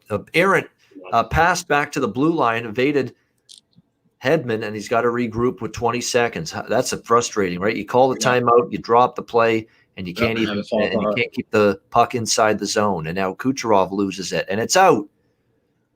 What a kill by this Montreal team. Wow. It looks like they're going to get through it. Yeah. 5 seconds. One last rush, but there's not much time. Weber will be back out on the ice very shortly. Now he is. They had some chances, but still not the most sharp executed power play we've seen from this group. When we've seen a bunch of really good power play execution from them, and we just haven't seen it much tonight. So Montreal is still alive, and we're back to even strength now here in overtime. Now there's going to be a little surge for Montreal. They're going to be feeling good on that bench. We killed that penalty. Let's see what they've got now in terms of a response in them. And definitely going to get a little confidence from that kill. But Point, look out for him. He's wheeling behind the net. That shot knocked down in front. Lightning keep it in, though. Gaudreau has it. There's that line again. Gaudreau, Coleman, they worked their ass off. They've been effective all series. Montreal breaks it up, though. Here's Josh Anderson with that speed. Looking in front. Anderson again. Scored! Josh Anderson has forced Game 5. Wow. We're going back to Tampa on Wednesday night. Wow. All the momentum that they rode from killing that penalty went on their side, and they were able to get the winner. Yeah. And the Montreal Canadiens will live to see one more game. Yeah. And hey, well, you know, that's the second goal for Josh Anderson. That ties him for the lead in goals this series. So we give one or two more from him in Game 5. We might cash that 750 with him being the leading goal scorer potentially. Wow.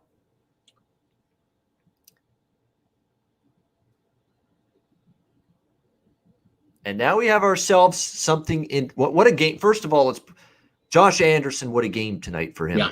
2 goals, and what a job by the coaching staff to elevate him to the second line.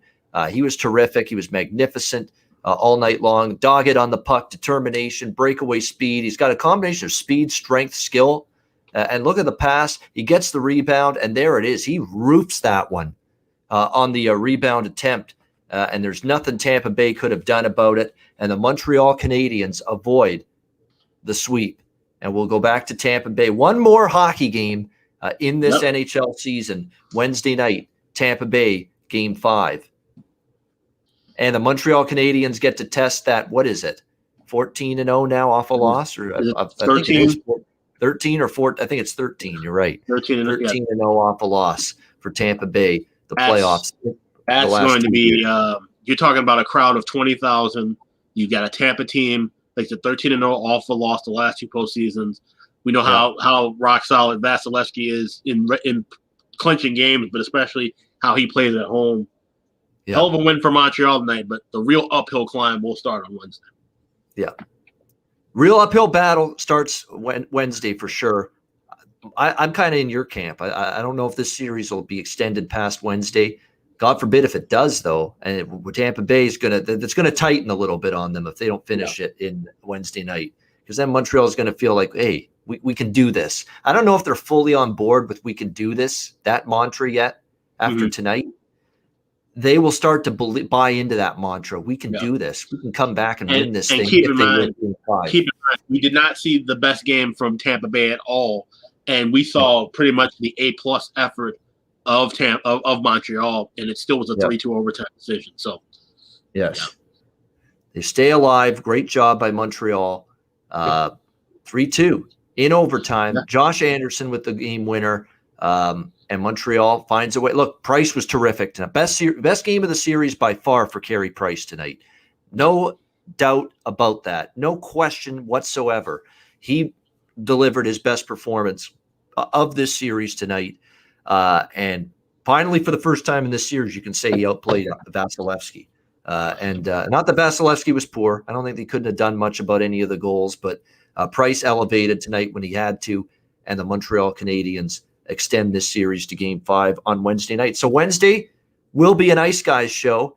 It will be a Game 5 preview show. It will not be a season finale show just yet. So make sure you join us on Wednesday, 2 p.m. Eastern for the next edition. We'll just recap the over pushes, third period over cashes, first and second period over does not. We had Josh Anderson to score. I wish I had bet him to score 2 goals now. Unfortunately, I didn't have the multi-goal scorer prop when it came to Josh Anderson. The other goal scorers were Gaudreau and Maroon for Tampa Bay, and I did not have either of those guys scoring. So the only goal scorer prop cashing was Josh Anderson tonight. So all in all, okay night for over betting. Nothing great, nothing terrible either. But that's the way. And we pushed with the big pregame bet I made, which was the full game over. So that's where we stood in terms of this game tonight from a betting perspective. But final thoughts from me first. Look, Montreal, great job. The tip of the cap to the coaching staff, right, Alex? And the lineup change. Absolutely. Getting Anderson up to the second line to play with Caulfield and Suzuki, to get to Foley with the top line, to bring Kulak, and Romanov scores the 2-1 goal for Montreal tonight in his first game back in the lineup. The changes worked tonight for Dominic Ducharme and the Montreal Canadiens. And now the question is, can they push this thing through to a Game 6? And that's going to be a monumental task for Montreal, because Tampa back home, family and friends there. You got the freaking mayor of Tampa Bay beacon about how, hey, don't worry if you lose tonight. Bring it back to Tampa. Finish it off in Game 5 with family, friends, and everybody you love in attendance. And plus, they won in the cup in front of the bubble last year with nobody around them. They haven't had that experience of having the family, friends, and that immediate, you get to hug everybody after you win the cup and take pictures with your kids and your wife if you win it. So that Tampa Bay team might play Game 5 kind of like the way Montreal played Game 4 tonight. Yeah. Desperation. They'll go through walls. They'll go through the boards. They'll go through the ice to try to finish that series Wednesday night. So that is going to be a good dynamic. Yeah, absolutely. This is definitely, like I said, this is it loads up to be a huge spot for Tampa. And like I said, the number will be up tomorrow. I can tell you right now, I'll be on Tampa. Like I said, I like Tampa puck line. I'll be on the second period over again as well. Like I said, this definitely just screams like it's going to be another big Tampa Bay effort off of a loss. Like I said, you can't script it any better for them to come home. And like I said, the crowd advantage. Yes, they were playing in front of 3,500 of these last 2 games, but now they get back to their true home ice advantage. And I don't care where you are, whether it's 20,000 is a hell of a lot louder than 3,500. Yeah, absolutely. And now this is the test now for Montreal. Winning tonight's great, and it's nice. They don't get swept. Nobody likes to get swept. It's a Stanley Cup final. They will spare themselves now of not being remembered in history as being swept here in this series. Yep. But now the task gets much harder, exceptionally much harder, because Tampa Bay, that urgency and that desperation and that let's end this now, that's going to ramp up 10 times for Tampa Bay in Game 5 on Wednesday night with family, friends, wives, kids, grandparents, nieces, nephews, uncles, you name it. They're going to be all there, all the family to try to cheer this team home to a Stanley Cup, something. And again, they didn't get to win it in front of the family and friends last year. So keep that in mind with Game 5. But it sets up what should be a hell of a fascinating, exciting, intriguing Game 5 on Wednesday night. That is going to wrap up this Betcast. We thank everybody in the chat for joining us, tuning in live. We thank Terry Edelman. We thank Dylan Turner. We thank, of course, Cheshire Cat joining us live via the on the actual Betcast tonight on the stream. We appreciate everyone joining us tonight on the Betcast, and Alex as well, of course, joining me for it. This is our final Betcast for this season, but we will be doing a bunch of these next year throughout the regular season as well. When there's a lot more games going on, there'll be a lot more live betting opportunities in each game, especially during the regular season. So we're very much looking forward to doing Betcast during the regular season. But for those of you that have either tuned in to the Betcast live or joined us on the stream, we can't thank you enough. You guys are the reason we're doing these Betcasts here throughout the playoffs, and we look forward to doing them regular season and playoffs next year when we do our first full season of the Ice Guys NHL Hockey Betting Show right here in partnership with the Hockey Podcast Network. Alex, just some final thoughts on this being our last Betcast and just how much fun we've had with them. Yeah, this has been an absolutely, incredible thing. We talked about it before we finally got it rolling to do something like this, especially with how big live betting has taken over. And I kind of spearheaded it myself for the most part, bringing up to you, Ian, and Jimmy, because of how well I've been doing with live betting, and have something to kind of keep that in. We're seeing more and more people doing streaming during games and so forth. So it's been a lot of fun. I cannot wait for us to do this during the regular season when we have a whole plethora of games to bet from. And like I said, we'll have different people corresponding and talking about different games throughout the night. So as fun as the playoffs will be, it's going to be even more fun doing these Betcasts during the regular season. But we appreciate everyone who's joined us live, everyone who's joined us in the chat. We thank you so much. We could not do this without you guys. Yeah, we absolutely mean that. Not only this, but watching our shows daily, the regular Ice Guys shows at 2 p.m. Eastern, downloading the podcast download numbers just keep on increasing. And it's all thanks to you guys. We appreciate it. That'll wrap it up for the Betcast tonight. We will be back Wednesday, 2 p.m. Eastern time, and we will get you ready for a Game 5. We're going to have one now here in the Stanley Cup Final between the Montreal Canadiens and the Tampa Bay Lightning. We'll see you on Wednesday for that. For Alex B. Smith, I'm Ian Cameron. That wraps up our final Ice Guys Betcast of the season. Have a great night, and we'll talk to you again on Wednesday right here for another edition of the Ice Guys presented by the Hockey Podcast Network.